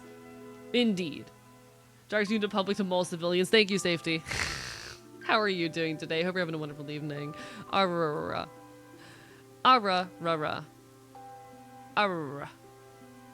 Ara. Meet me out back. No need to be shy. We can beat the shit out of each other wordlessly. Unfortunately, I'm very shy. Doing great. Happy 1 year. Hell fucking yeah, I appreciate it. I'm glad you're doing well. It's always wonderful to see people winning at life. Thank you to Safety for being like one of the longest time viewers of my channel. Like, Christ, you've been here since like, shit, one sec. You've been here since August 2022. August 2022. What the fuck? Thank you for being around this long. It means the world. A, not beating the biting allegations. Oh, I love biting people. I'm a feral critter. My motto is bark, bark, bite, bite, but I want to bite more people. I want to bite more people. Chat, I miss the version of me who would go to a furry convention and just kind of bite strangers for fun. You know? That was nice. I miss that. Gotta up the bite to bark ratio. Exactly. I need to like bark less and bite more. No warnings. I'm gonna start bite, bark, barking.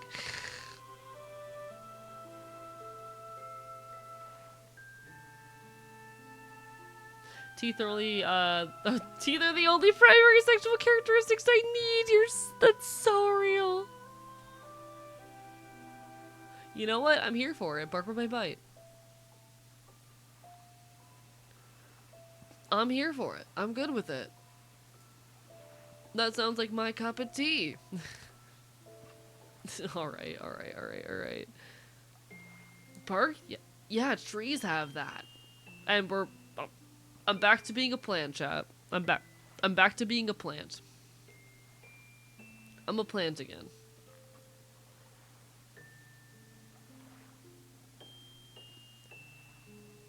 Back to being a plant.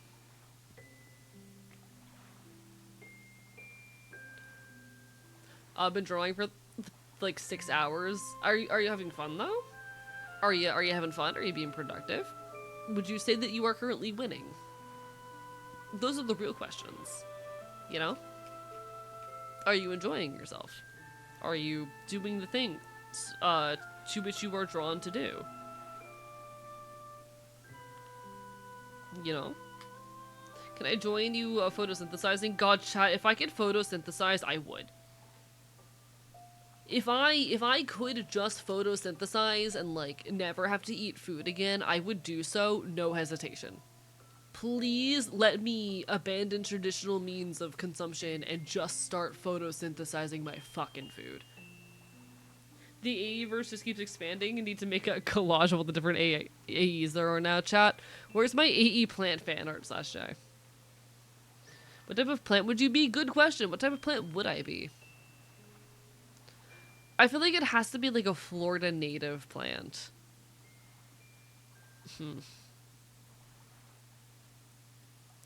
I'm bad at this. I'm also drunk right now. Okay, Venus flytrap. Okay, I see how it is. I understand.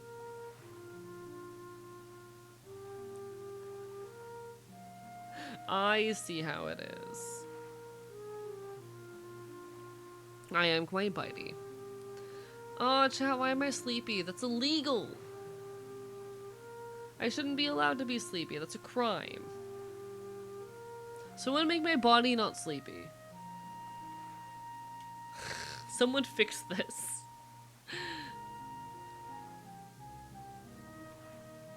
Are y'all a little bit... I feel like if some of you are a little bit behind. My bad. We did have like my first ever dropped frames since I moved into this place earlier this stream. Apologies. We're doing our best out here. Hello, McDonda. It's lovely to see you. Arrgh. Throws weed at your heads. A local foxbird dog thing is too eepy and the culprit is still at large. Chat, which one of you did this to me? It was the alcohol. Someone make my body not sleepy. Humanity moments before inventing cocaine.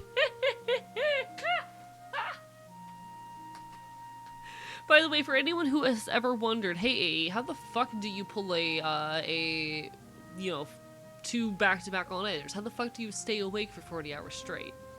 Would you like to know my secret? I will tell you my secret, chat, but only if you promise me that you will never do this, because it's not good for you.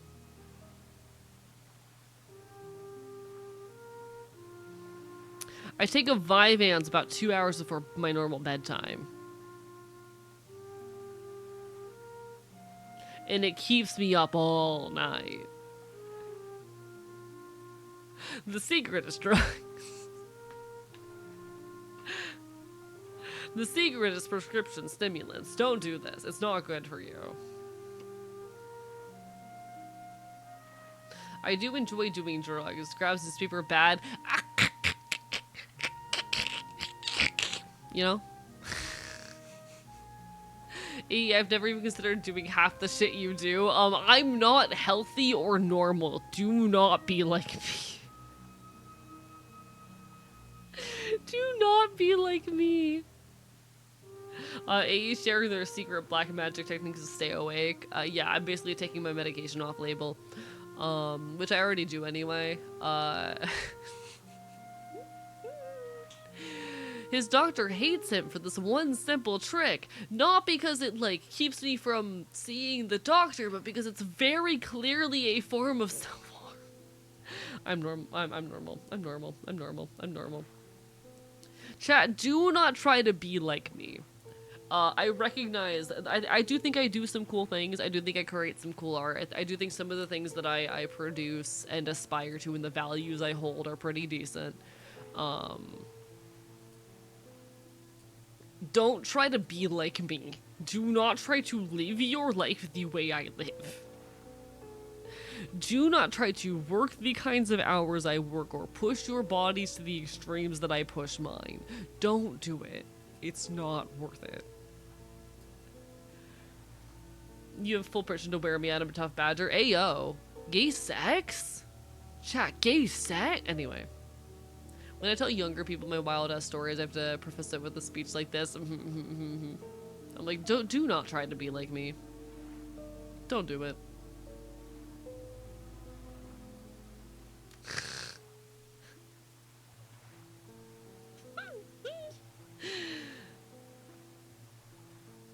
Gay sex? Anyway. AE grows apples out his ears to ward off doctors. Chat, the doctors can't touch me as long as I have this. Chat, as long as I have this apple, the doctors can't fucking touch me. My body's had to be thrown through my own personal ringers. I like to throw it into. Exactly. For some reason, my body loves being pushed to the limit. You know, don't worry, chat. They'll be 25 soon. This body will start to rebel with renewed vigor. We'll see about that. We'll see about that.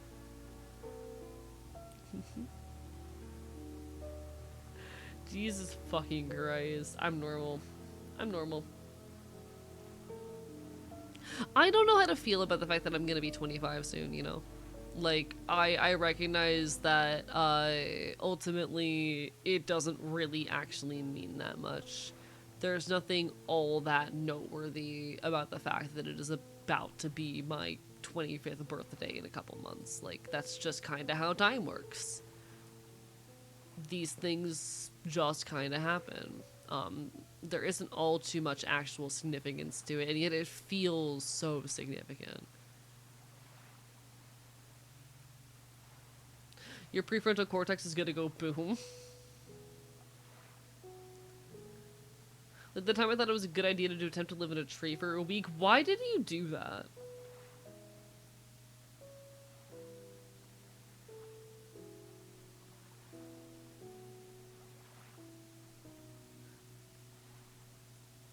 How does that even work?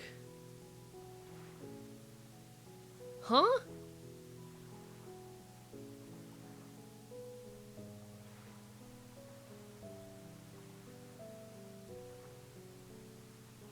I thought being 30 was gonna be a big deal, not really. Funny story, my roommate's 30th birthday is tomorrow. So that's gonna be interesting. 3-0.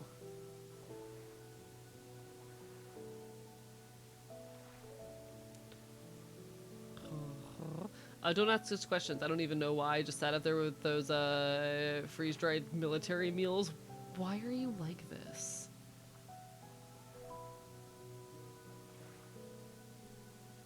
They're probably dreading it. I turn 31 next month. Good luck to you. To all of you. Chat, keep on loving, keep on fighting. I know life can be like really difficult to carry at times, but I'm proud of you.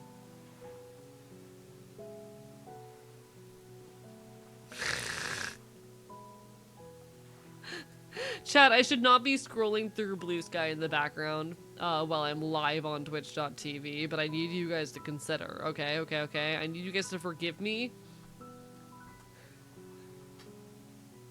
This is so funny. Chat, I'm sorry for what I said when it was 108 degrees outside.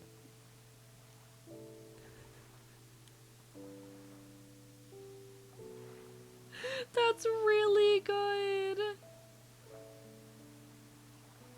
I mean, listen, the heat will make a motherfucker cranky. It will. 109? Did I not say 109? What did I say? What number did I say?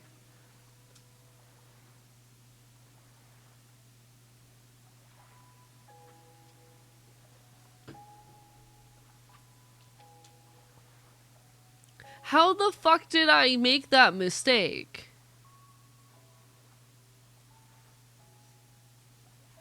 What possessed me to say 108? While scrolling through Blue Sky Live, are we not entertaining enough? I am addicted to checking my notifications on all my social media apps. It's a problem. I need constant validation and attention. And also I'm constantly nervous that I'm going to miss something important. You know? My brain's a little bit broken. But that's just how it goes sometimes. That's just how it be sometimes, chat. I'm fine. I think the heat might have possessed you. It's been so hot out lately. Big stretch real quick. I almost fell over in my chair. Okay, I'm normal. I'm normal. I might be a little bit drunker than I intended to be. That's fine. I probably had like 2 shots. I'll be fine. I'm normal. When you find the sun, solar vor. We visited the falls yesterday. The heat wave was hellish. I can imagine, and I'm so sorry. I'm glad you survived. This is why I stay inside like a vampire. You're such a lightweight. What if I killed you with my teeth? No, you'd like that. Fuck you. There you go. That's my comeback. Fuck you.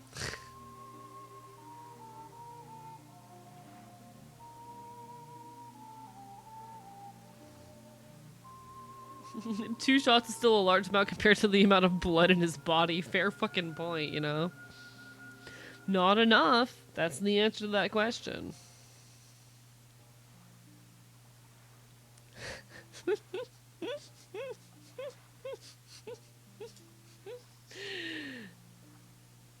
It's 26 outside right now at night.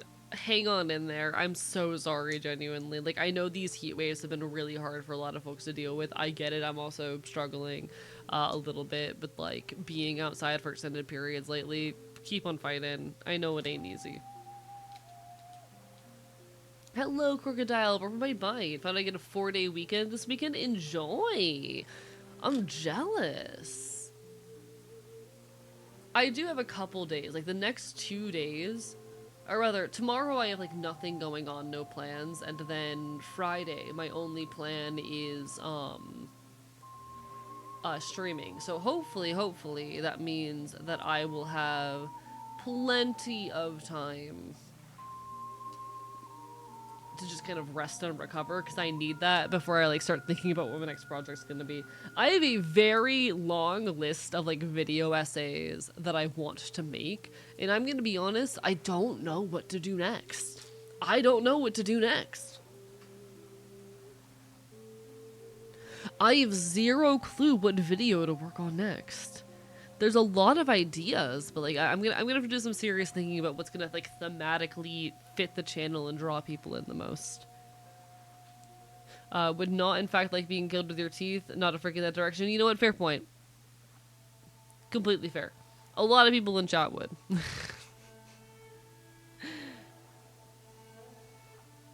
I'm the type to top off a Mike's Hard Lemonade with scotch. God.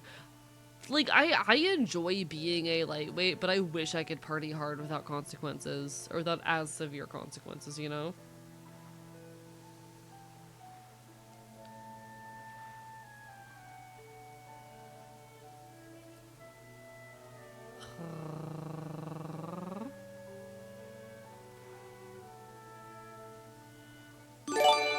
Ah! Thank you so much for the gift subs. What the fuck? Thank you. How dare you? Why are you being nice to me? What the fuck? Also, woo, thank you for the raid. Welcome on in, everybody. Hi, folks. I'm a loud punk bastard on the internet. You can find me yapping queer and leftist issues. I'm currently a little bit tipsy, but it's wonderful to see you. Hello, hello, hello. Yesterday was my HRT anniversary. Life has been, like, a lot lately. But it is not birthday. It is not birthday. It is, yesterday was my HRT anniversary, and we're celebrating today. But it's wonderful to see you. Everyone give some love to Boo, friend of the channel. Hope you're having a wonderful evening. Hi, hi. It's an anniversary, you know. It's good enough. We enjoy celebrating an anniversary. Hope you all had a great stream. Hope you all are taking care. Hope life's been treating you pleasantly. So much is happening all the time, you know. God knows time has a way of passing far too quick.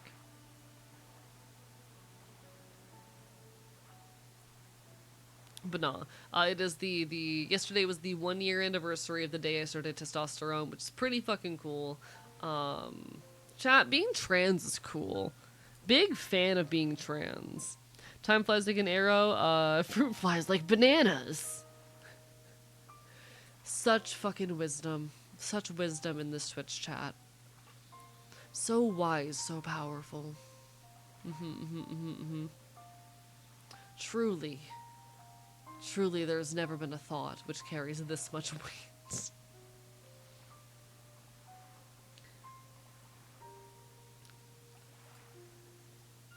Biting transphobes gives me strength. You're so correct. I do just want to bite people, though, you know? I am just a fan of biting people. Teehee. Chat, I'm trying to figure out what we do for like the last 20 or so minutes of stream, you know? Because I think I'm going to end at the 5-hour mark on account of how sleepy I am and like starting late and all that. I'm trying to decide what we do for like the last 20 minutes tonight. Speaking of weight, just lost a ton just by wearing bread on my head. It was a low-fat diet. Oh my god. It's so effective.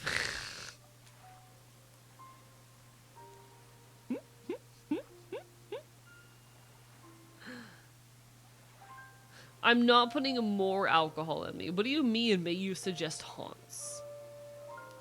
What do you mean by may you suggest haunts?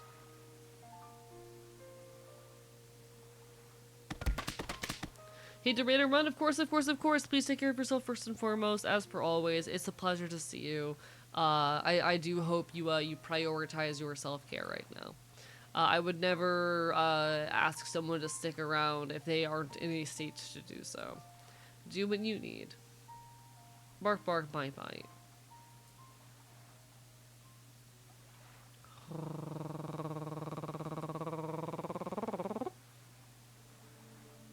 You know.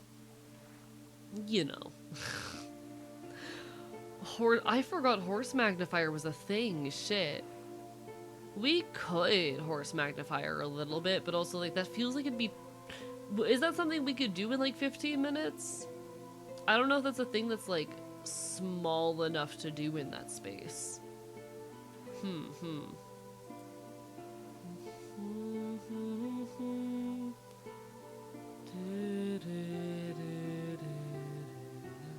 You're all good, Dope Goaty. Hitting buttons is hard. That's one of my hot takes. Buttons hard. I'm not doing Wordle, I'm drunk, and also apparently the New York Times are like really bad, and I don't want to fucking like, yeah. I've stopped doing it because the New York Times are pieces of shit. I don't know if they benefit at all through it being done via the Discord, so I'm not gonna shut that down, but I don't want to go to their website. Arrgh. I don't want to get hit with their ad slots. Arrgh. Or get advertised to by them. Arrgh.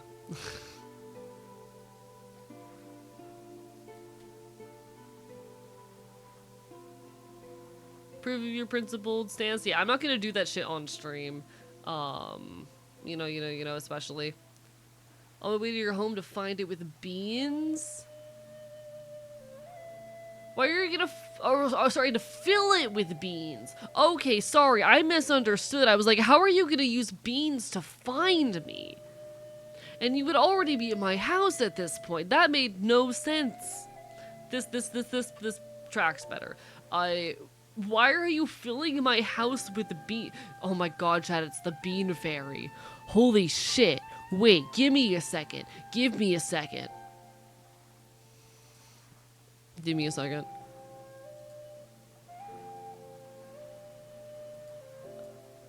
I'm paging through my files at rapid speeds. Chat. Me and the boys at 2 a.m. looking for Bean Fairy.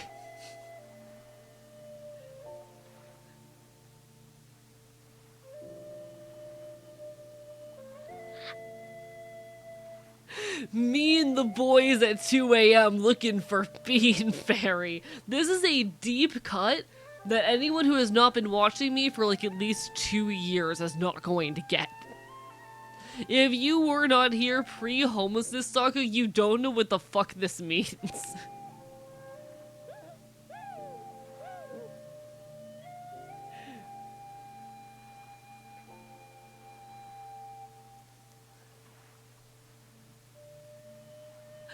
I think the first AE stream I saw had Bean Fairy in it. Chat, we love Bean Fairy.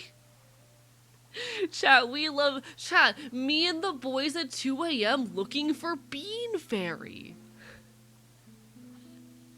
You understand. Love how my shitty meme I made on a website integral part of AE. And listen, this is like one of my favorite things that lives in my files, and every now and then I remember it exists. It's so good. Beans are food, or so I'm told. Listen, I can't eat them. Beans may be food, but I cannot consume them. My body says no. I love you calling segments of your life sagas. Yeah, we have the homelessness saga. We had the FBI saga. I think I'm currently in. We had the moving saga, but I think I'm currently in my winning era. You know. I will never top the Bean Fairy. It's only downhill from me for here. Trying to figure out what's meant by the phrase looking for Bean Fairy. Oh, it's looking for Bean Fairy. We're looking for the Bean Fairy. It's the fairy of beans. For those who don't know the joke, this is a joke about like Celtic, how do I say, linguistics. For those who are unaware, so you all know what a banshee is, yeah? You're familiar with the banshee. Fun fact, in you know, Irish, banshee it translates quite literally to woman fairy. And it is spelled B-E-A-N. Thereby, Bean Fairy. There you go. Do you remember these songs in the Odyssey? I think I got those DLC chapters.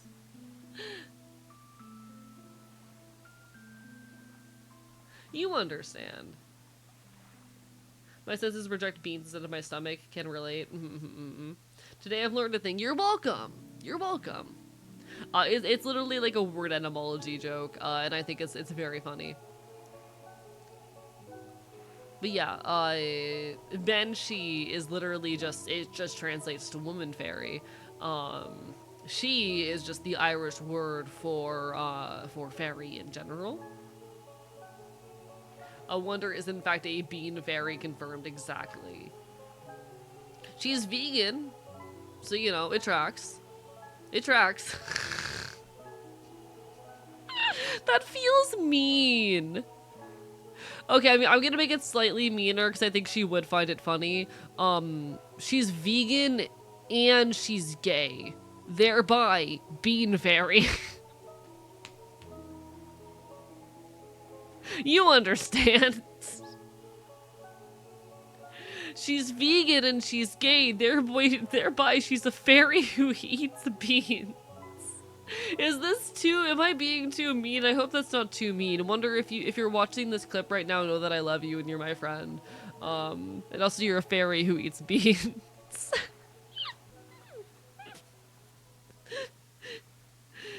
He used to say that you weren't the bean fairy. I'm not a woman. I also don't eat beans.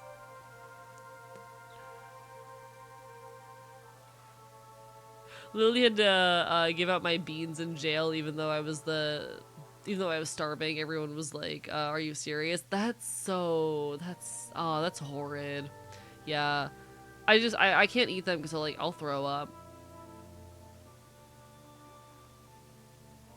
Heard vegans, those folks that want to make sure plants suffer as much torturous rendering apart in masticastory processes as possible, something like that. I don't fucking know. /J. I'm not personally vegan. I do appreciate the intentions behind the movement, even if I have my critiques here and there. But I cannot actually be vegan for medical reasons. It's all very high fiber.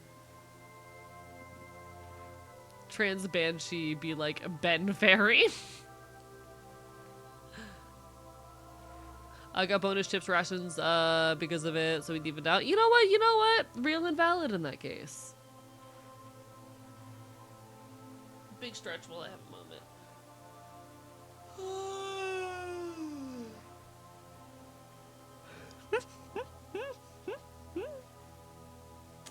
We get silly with it. Is Bean Fairy on the island? I don't think so. I haven't checked. Chad, I should have played on the fucking island tonight. That would have been fun. God damn it. I should have set things up to play on the Tomodachi Island tonight. That would have been fun. Fuck me. I'm a card-carrying member of PETA myself, people for the League of Tasting Animals, and that's fair. Like, I'm not gonna critique anyone's personal choices. I do believe that there is value in training our animals more ethically. Like, factory farming is fucking horrendous, but, like, I'm not against the eating of meat in and of itself, you know? For me, the issue has nothing to do with the consumption of meat. It's more just to do with the fact that, like, modern farming practices are, like, really bad, and we absolutely can and should strive towards methods of fucking farming and keeping livestock that are significantly better for both the animals and the world, you know? Yeah, the modern industry is terrible. But yeah, no, like, fucking... I'm with you on that. I think we're more or less on the same page here.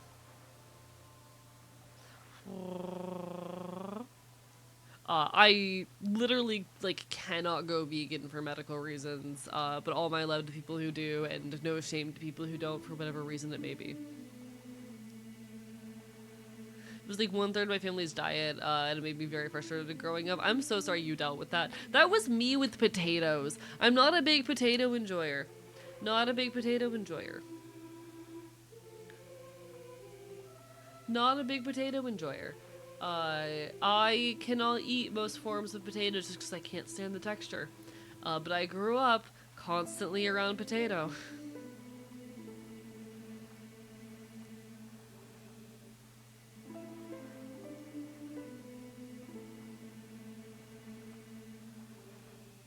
Gonna go sleep more, but it's been fun. Of course, you take care of yourself, Astra. Hope to see you again sometime in the near future. Alright, anyway, Bean Fairy. Potatoes are a top 10 starch. I hate the texture, particularly of white potatoes, of russet potatoes.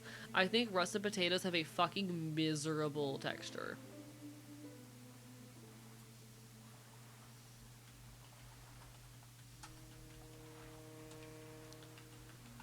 I think they have a miserable, miserable texture.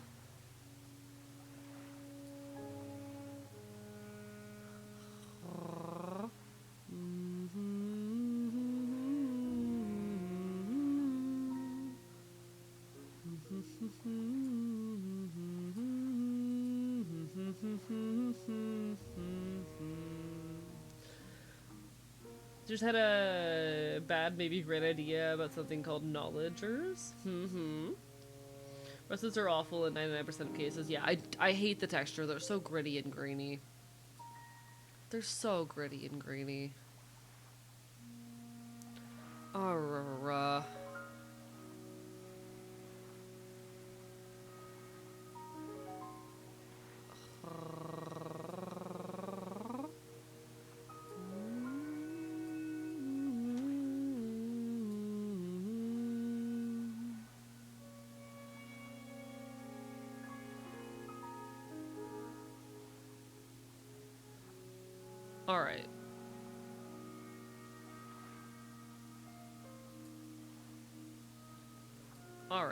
Alright. Sorry, I'm trying to figure out my next move here.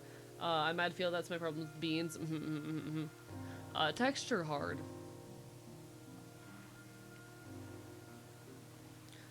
The humble Yukon Gold. I need to try Yukon Golds more, honestly. Sorry for being a little bit out of it, by the way. I'm drunk and, like, gonna be ending stream soon because the sleepy is starting to hit. But, I need to give Yukon Golds more of a try. See if I, like, can handle them better than I can handle russet potatoes. Because I would like to be able to utilize them more. Potatoes are an extremely satiating food. They're very good for you. And I feel like if I didn't hate them, next move for us, bishops to queen's knight 6, perhaps. But, you know. About wanting to promote ethical farming, please everyone note it's not the fault of farmers that ethical practices are standard. Literally not enough money in the farming industry right now for farmers to farm ethically. It is unfortunately a capitalism problem, as many things are. Drunk on Canada Day, honorary Canadian. I'm drunk because yesterday was my HRT anniversary and I couldn't drink yesterday because I had to drive a lot. I was in Atlanta.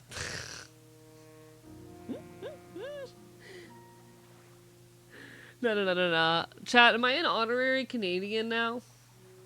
Is that what's happening? Am I an honorary Canadian because my HRT anniversary is the day before Canada Day?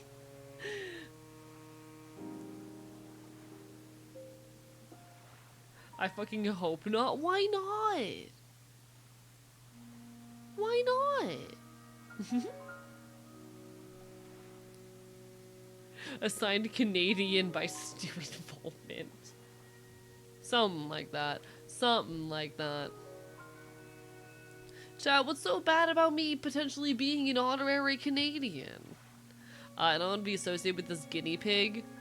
What? I'm gonna shoot you with a gun. What the fuck? I know it's a joke. I know we're being silly. If you actually hated me, you would have the full option and capacity to leave, you know? Canada Day is a colonialist propaganda holiday. Got it. Yeah, okay. So it's like, you know, every fucking US-based holiday as well. Polish my guitar, now my eyes are for the few. Some EP, you take care. I'm actually gonna be ending like any minute now because the EP is hitting me as well. But hey, we made it to our normal end time. We've had to start an hour late. And it's been an honor being here as per always. If someone gets me 130 so I can make my actual famous thrice fried fries. Huh? What the fuck are thrice fried fries? Fascinating. Alright, in any case though, I think I am gonna start hunting for someone to raid. because chat, I am quite tired. I did drive 8 hours today and then go live on twitch.tv, so you know what? I think it is a good opportunity option, what not for us to take some time to rest. So let me see who all is on that we could poke our heads at.